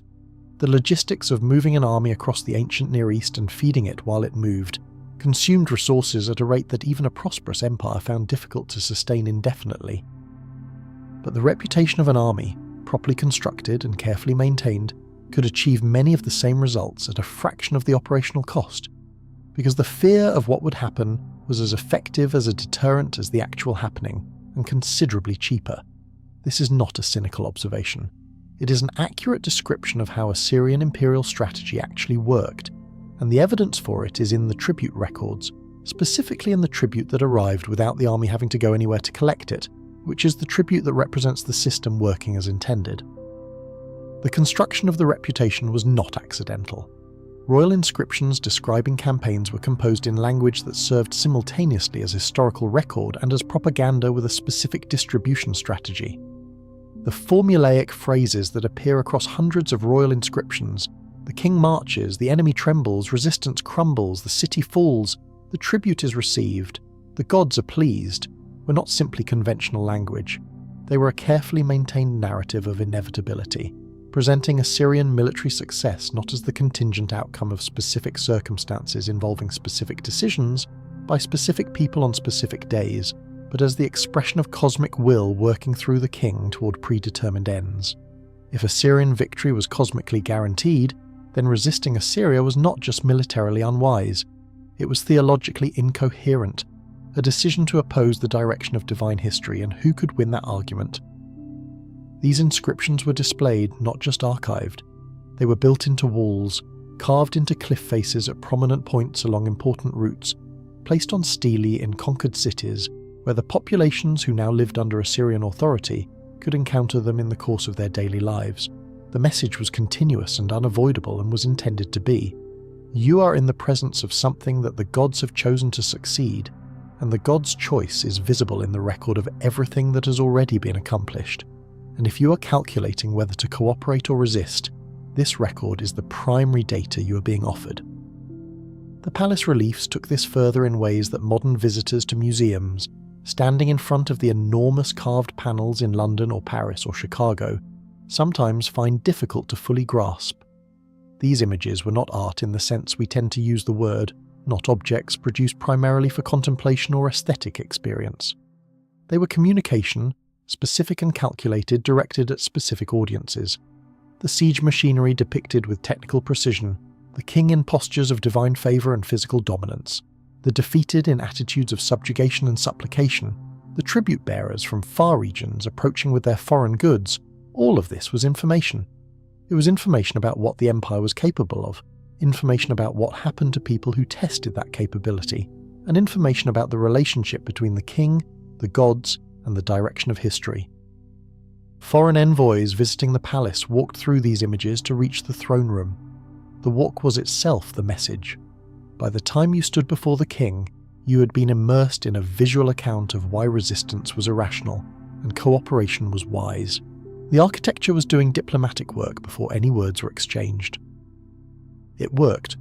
We can measure, roughly, how well it worked by comparing the number of campaigns in the record against the estimated number of territories under Assyrian suzerainty at any given time. The ratio is not 1-to-1, not remotely. Most territories paid tribute regularly without requiring a campaign to remind them of the arrangement. Most diplomatic relationships operated within the Assyrian framework, without needing to be periodically renegotiated at spear point. The empire's day-to-day operation was considerably more administrative than military, which is the signature of a system where deterrence is working. But deterrence requires an underlying reality that it represents, and maintaining that underlying reality was the part of the Assyrian system that the official record discussed least and the administrative archive documented most honestly. The financial reality behind the military machine was considerably messier than the inscription suggested. Professional soldiers required consistent pay, and consistent pay required consistent revenue, and consistent revenue required that the tribute system function reliably, and the tribute system required periodic demonstrations of the consequences of unreliability, and demonstrations required campaigns, and campaigns required professional soldiers. The circularity of this is not a policy failure. It is the basic structure of how coercive systems sustain themselves, and the Assyrian system was aware of it and managed it with varying degrees of success across the different reigns. But managing it was never not a challenge, and the administrative correspondence is full of the day-to-day evidence of that challenge in the form of shortfalls, delays, disputes, and the various creative explanations that provincial administrators produced for why the current collection cycle had not proceeded exactly as planned. The campaigns themselves generated costs that the victory accounts did not include. Casualties on the Assyrian side were not recorded in official inscriptions. The reliefs show Assyrian soldiers attacking and Assyrian soldiers succeeding, and Assyrian soldiers receiving tribute. They do not show the ones who did not come back, or the hospitals in the campaign camps, or the letters that were sent to villages in the northern plain telling families that the men on the list were no longer going to be on the list. This silence was policy. The image of invincibility required the suppression of evidence of vulnerability, and the Assyrians were professionally disciplined, about maintaining that suppression in their public communications. But the cost was there. It was in the treasury accounts and the provincial labour assessments and the ongoing calculations about where the next campaign season's army was going to come from, which were not simple calculations in a system that was constantly asking its agricultural population to provide both food and soldiers from the same labour base.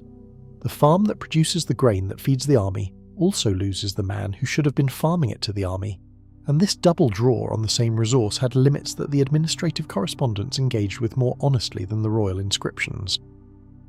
The revolts were perhaps the most honest indicator of how the image and the reality diverged. The official account presented Assyrian authority as absolute and continuous, the cosmically ordained order of things, periodically disrupted by the foolish recalcitrance of specific peoples who then learned the error of their decision and returned to proper submission. If you like the video so far, please leave us a like and a sub.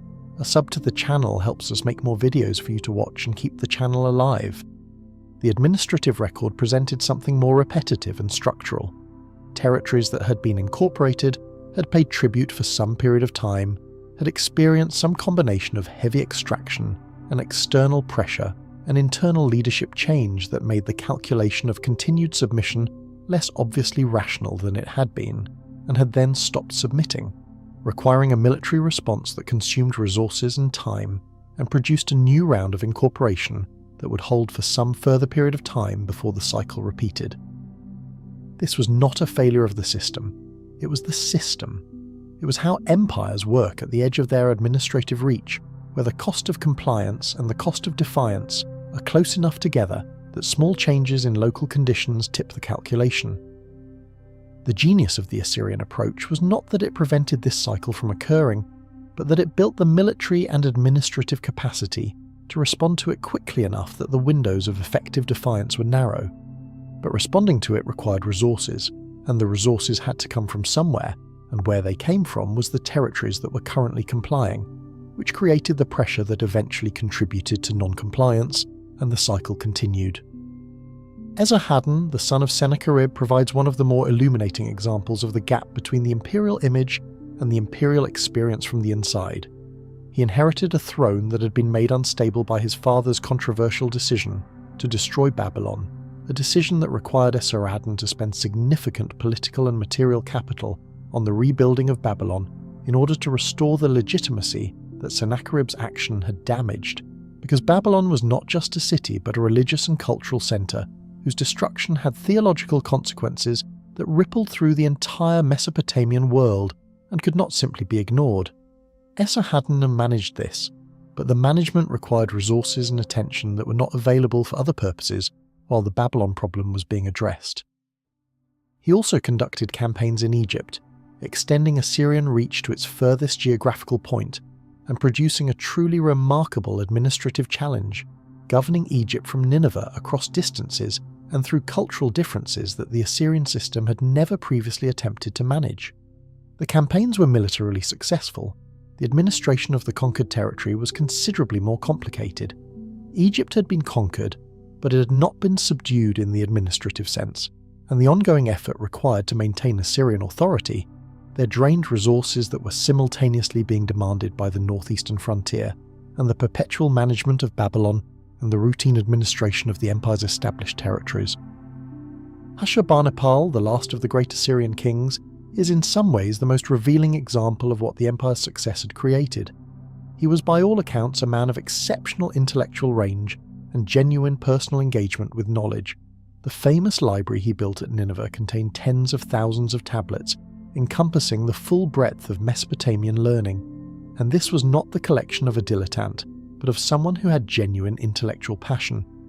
He was also a capable military commander who conducted successful campaigns in multiple directions simultaneously. But the empire he commanded was larger and more complex and more financially stretched than the one Tiglath-Pileser had built, and the gap between what the image required and what the reality could deliver was widening in ways that even excellent administration could not fully close. His reign ended in a period of succession conflict and growing external pressure that suggests the structural strains were no longer manageable by any single individual's competence. The Medes had consolidated in the northeast into a military power that was a different order of threat than the raiding kingdoms that had previously populated that frontier. Babylon, which had been the recurring diplomatic and military headache of Assyrian history, had acquired in Nabopolassar a king who understood Assyrian methods well enough to use them against their originators. And the empire's own internal divisions, the inevitable product of a system that had been stretching its human and material resources to the limit for generations, were creating the conditions under which external pressure could find purchase. The alliance between Nabopolassar of Babylon and Cyaxares of the Medes was formed with a clear understanding of what it was for. It was not a general friendship between equal parties. It was a specific military and political arrangement directed at the Assyrian state, combining the Babylonian ground-level knowledge of Assyrian methods with the Median military power that had developed in directions the Assyrian system had not fully accounted for. The fall of Nineveh in 612 before the Common Era, following sieges of several other major Assyrian cities, was swift by the standards of ancient military history. The city that had been the capital of the most powerful state in the Near East was overwhelmed and burned in a way that ancient observers found almost incomprehensible, which tells you something about how thoroughly the Assyrian image of invincibility had been accepted as a statement of fact rather than a political construction. The ruins of Nineveh were so complete that later populations living in the same region did not know the great city had been there. The prophet Nahum, writing about the anticipated destruction of Nineveh, had asked rhetorically where the city would be, and the rhetorical question became, within generations, a literal one with an answer that nobody nearby could provide. The city was gone. The empire was gone. The administrative apparatus, the provincial system, the relay network, the archive of clay tablets, all of it was either destroyed or absorbed into the successor kingdoms that divided the territory between them. What was not gone was the clay. The tens of thousands of tablets fired in the destruction of Nineveh were preserved by the same fire that destroyed the library that contained them, heat hardening the clay into something that could survive underground for 2.5 millennia, waiting for the archaeologists who would eventually dig them up and spend the following century and a half reading them and discovering, in their accumulated detail, the full complexity of a civilization that had presented one face to the world and lived a considerably more complicated reality behind it. The tablets recorded everything. They recorded the campaigns and the tribute assessments and the intelligence reports and the diplomatic correspondence and the labour allocations and the agricultural yields and the temple inventories and the personal letters and the administrative complaints and the judicial proceedings and the literary compositions and the royal proclamations and the responses to those proclamations from people who were required to respond and did so with the particular linguistic care of people who knew their responses would be archived and potentially reviewed at the highest level. In that accumulated documentation, the gap between the image and the reality is visible at every scale. The small gap of the individual scribe who writes the official version of events, while being personally present for the more complex actual version. The medium gap of the provincial governor who reports satisfactory conditions in the formal language appropriate for royal correspondence, while conducting his actual administrative correspondence in terms that acknowledge the conditions are not entirely satisfactory. The large structural gap of an empire that presented to the world and to history an image of divine invincibility, while internally managing the perpetual grinding challenge of sustaining a system that the world and history would have found significantly less intimidating if they had access to the administrative correspondence. None of this makes the Assyrian Empire less remarkable or its achievements less significant. The system they built was genuine, the capabilities were real, and the civilizational legacy, preserved in those tablets, and in the architectural, administrative and literary traditions that outlasted the empire itself, represents a contribution to human history that is not diminished by acknowledging that maintaining it was harder than the palace relief suggested. What it does is make the empire comprehensible in a way that the reliefs alone do not. When you understand that the terrifying image was real, and that the terror was real, but also that there were foot soldiers who did not want to be there, and scribes carrying more information than they were comfortable with, and administrators managing gaps between expectation and reality, the empire becomes something that people built and maintained, and eventually could not sustain anymore, the most human of stories dressed up in the most imposing of costumes.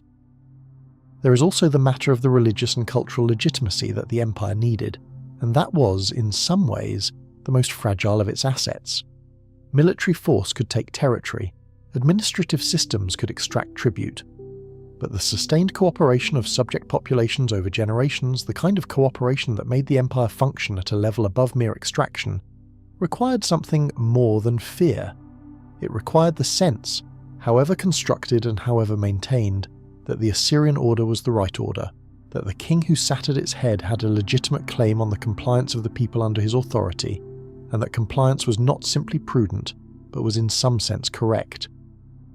The Assyrian religious tradition made this claim extensively. The god Ashur was the national deity, the divine patron whose will the king embodied and whose favour the victories demonstrated. But Assyria was a multi-ethnic empire absorbing populations with their own religious traditions and managing the relationship between Assyrian divine authority and local religious practice was a constant administrative and diplomatic challenge. The policy that Tiglath-Pileser had demonstrated at Babylon, treating local religious traditions with respect, while simultaneously subordinating local political authority, was applied across the empire with varying degrees of success and varying degrees of effort. Some conquered peoples integrated relatively smoothly, finding that Assyrian administrative authority did not require the abandonment of their own religious identities, and that the practical benefits of integration, including access to trade networks, physical security from other external threats, and the stability that efficient administration provides, outweighed the costs of compliance. Others maintained a persistent resistance that the administrative record captures in the form of recurring campaigns and recurring deportations, populations that had to be addressed and readdressed because the calculation of compliance versus resistance kept coming out on the wrong side of the equation from the empire's perspective.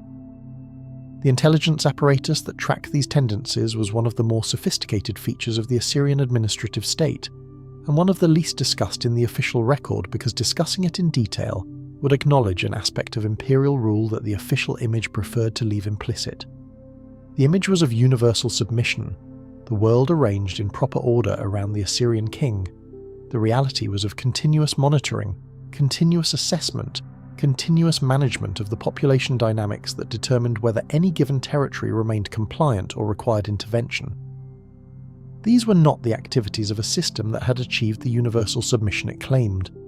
They were the activities of a system that was working very hard to maintain a level of compliance that it presented as natural. The cost of this monitoring was real and ongoing. Agents needed to be placed and maintained, correspondence needed to be processed and responded to. Decisions about which intelligence indicated actual threat, and which indicated the normal level of discontent that any subject population maintains, needed to be made by people with sufficient contextual knowledge to make them correctly. Getting these decisions wrong in either direction was costly, either because a genuine threat was not addressed early enough, or because a normal level of discontent was treated as a threat, and the response created the resistance it was intended to prevent. The human element in all of this is perhaps the detail most thoroughly absent from the official record and most thoroughly present in the administrative archive. The officials who managed the empire were people. Some of them were exceptionally capable, others were adequate. Others were the kind of people who end up in positions of authority in large bureaucracies, not through exceptional talent, but through the combination of longevity, political navigation, and the institutional inertia that keeps familiar faces in familiar roles past the point where their performance justifies it. The archive is full of the evidence of all these types, in the letters that are sharp and clear and efficient, in the letters that are muddled and verbose and miss the point, in the disputes between officials that required arbitration, in the complaints about officials that required investigation, in the vast ordinary middle of administrative correspondence that is neither exceptional nor terrible, but simply the daily output of a human bureaucracy trying to manage more than any collection of humans can manage perfectly. The empire was run by people who were doing their best, which is both the most generous description of any large organization and the most accurate, because doing your best is what people do, and the results of doing your best vary enormously depending on what your best actually is, and the Assyrian Empire contained the full spectrum of human best, from the genuinely extraordinary to the professionally adequate to the quietly disastrous. The physical experience of empire, what it felt like in the body to be a subject rather than a citizen of the Assyrian state, is something the administrative record captures in fragments and the official record suppresses entirely. The tribute assessments tell you what was extracted, They do not tell you what extraction felt like in the village where it happened. The deportation records tell you how many people were moved and where they went. They do not tell you what it felt like to be carried away from the only landscape you had ever understood as home, to arrive in a place where the soil was different and the seasons were different, and the language of the people around you was not yours, and where the entire accumulated knowledge of how to live, the knowledge of which plants grew, where and which channels flooded in which seasons and which neighbours could be relied on and which could not, was suddenly irrelevant. The empire was efficient at many things. It was efficient at extracting what it needed and at suppressing resistance to the extracting. It was not efficient, and did not particularly try to be, at managing the human cost of those efficiencies, because the human cost was borne by the people being managed rather than the people doing the managing, and the people doing the managing were, by design, not in a position to hear the cost clearly. The governors reported conditions in the language of administrative assessment. The deportees arrived in their new locations as labour inputs. The tribute appeared in the accounting records as entries. The human experience underneath all of this documentation was not documented, because no one in the system had either the incentive or the genre available to document it honestly. What the intelligence reports do occasionally capture in their careful and indirect language is the resentment that the system generated. Not in those terms, because the reports were written for people who needed actionable intelligence rather than social analysis, but in the form of notes about restiveness in specific populations, about the particular quality of non-cooperation that stops short of open rebellion, but makes every administrative interaction slower and more difficult than it should be, about the accumulation of small frictions that indicate a population that is not reconciled to its situation, and is expressing that non-reconciliation in the only ways available that do not immediately trigger a military response. This kind of resistance was permanent. It did not go away. The deportation of a population's leadership did not eliminate the memory of what those leaders had represented, because memory is distributed in ways that even systematic deportation cannot fully address. The children of deportees knew they were deportees. The populations that received deportees knew they were receiving people from somewhere else. The sense of origin, of prior belonging, of a different way things had once been organised, persisted across generations in ways that the administrative archive recorded as ongoing management challenges rather than as the human reality it actually was.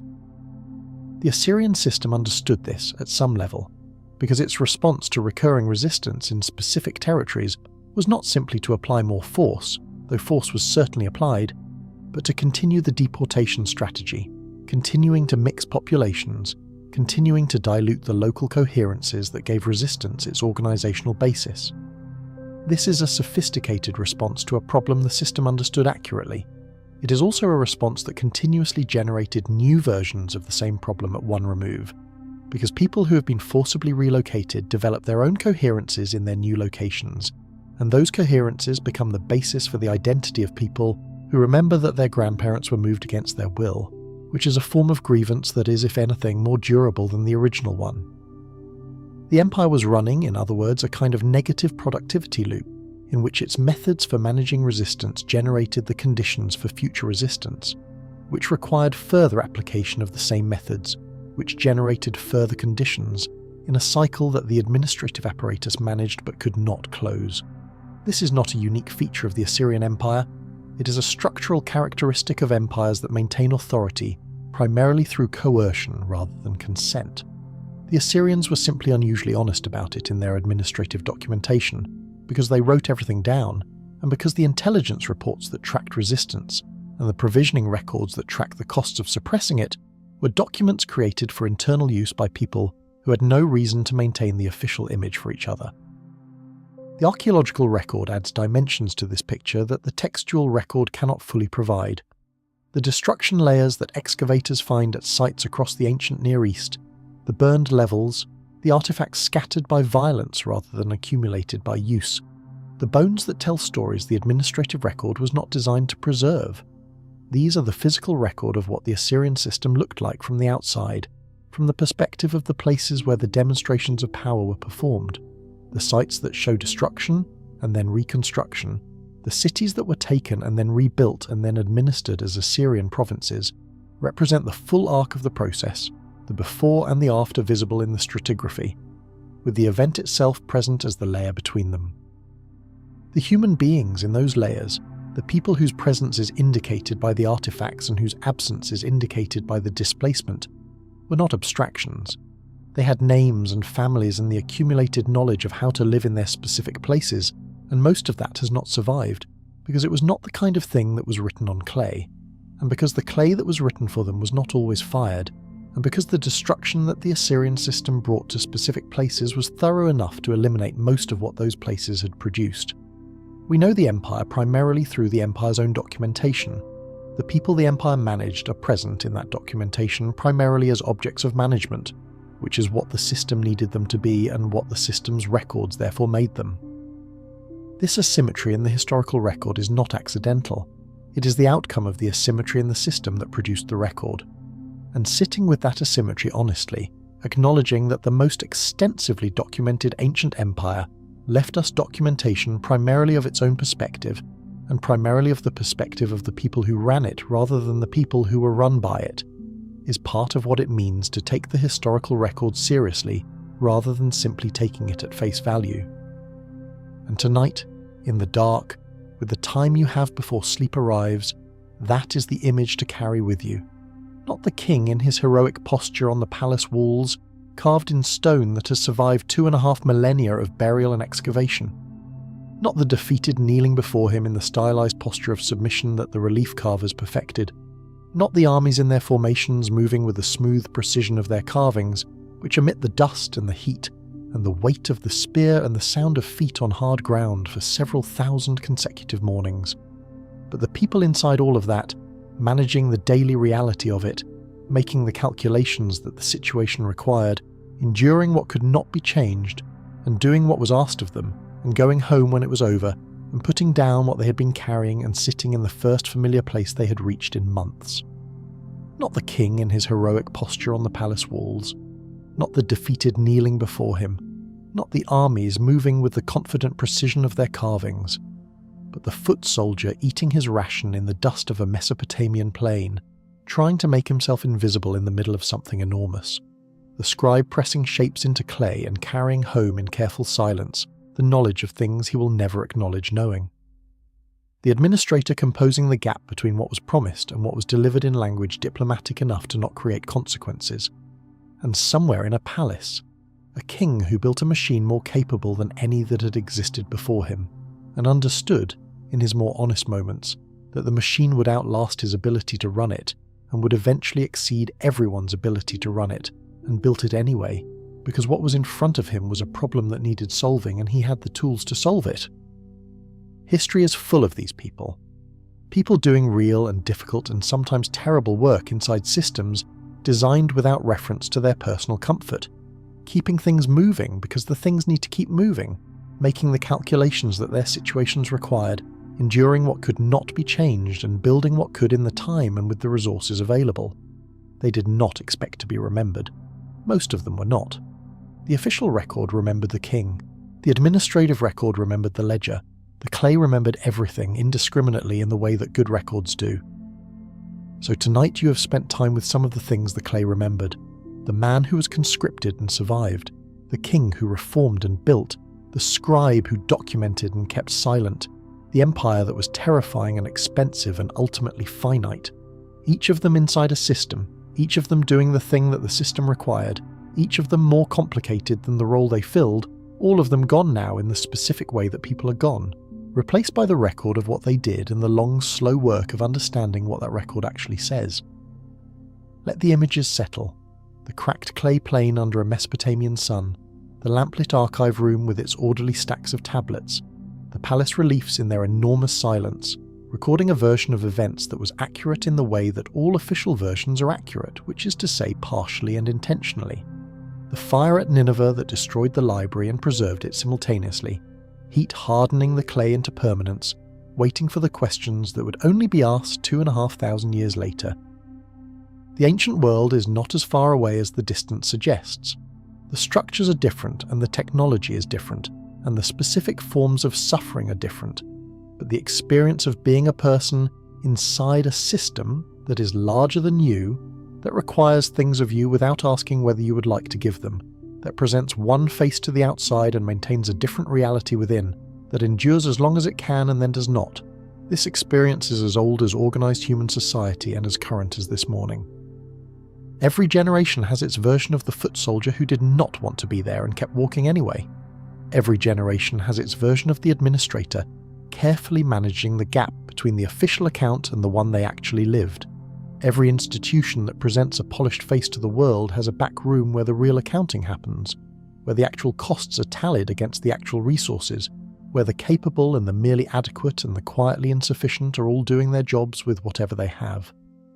The Assyrian Empire wrote all of this down, in greater detail than almost any comparable civilization, and then a fire destroyed the library and preserved it simultaneously, and the clay waited, and the tablets are still being read, and there is still more in them than we have found. That is the last thing to take into sleep tonight. Not the drama of collapse or the spectacle of conquest, but the quieter fact that the record survived. That the work of all those nameless scribes, pressing signs into clay and lamplit rooms in a city that no longer exists, is still there. That the information they documented with such careful precision is still available to be read. That the chain of literacy and documentation that they were part of continues in different forms and through different technologies, down to the present moment and to the device you are currently holding, or the speaker you are currently listening to, which is itself a form of pressing shapes into a medium that carries information across time and distance to people the sender will never meet. The Assyrian scribes would understand this. The medium has changed, the function has not. Sleep well, the tablets will still be there tomorrow, the clay is patient. Where in the world are you watching from? Let me know in the comments, and don't forget to subscribe if you want to see more videos like this. See you on the next one.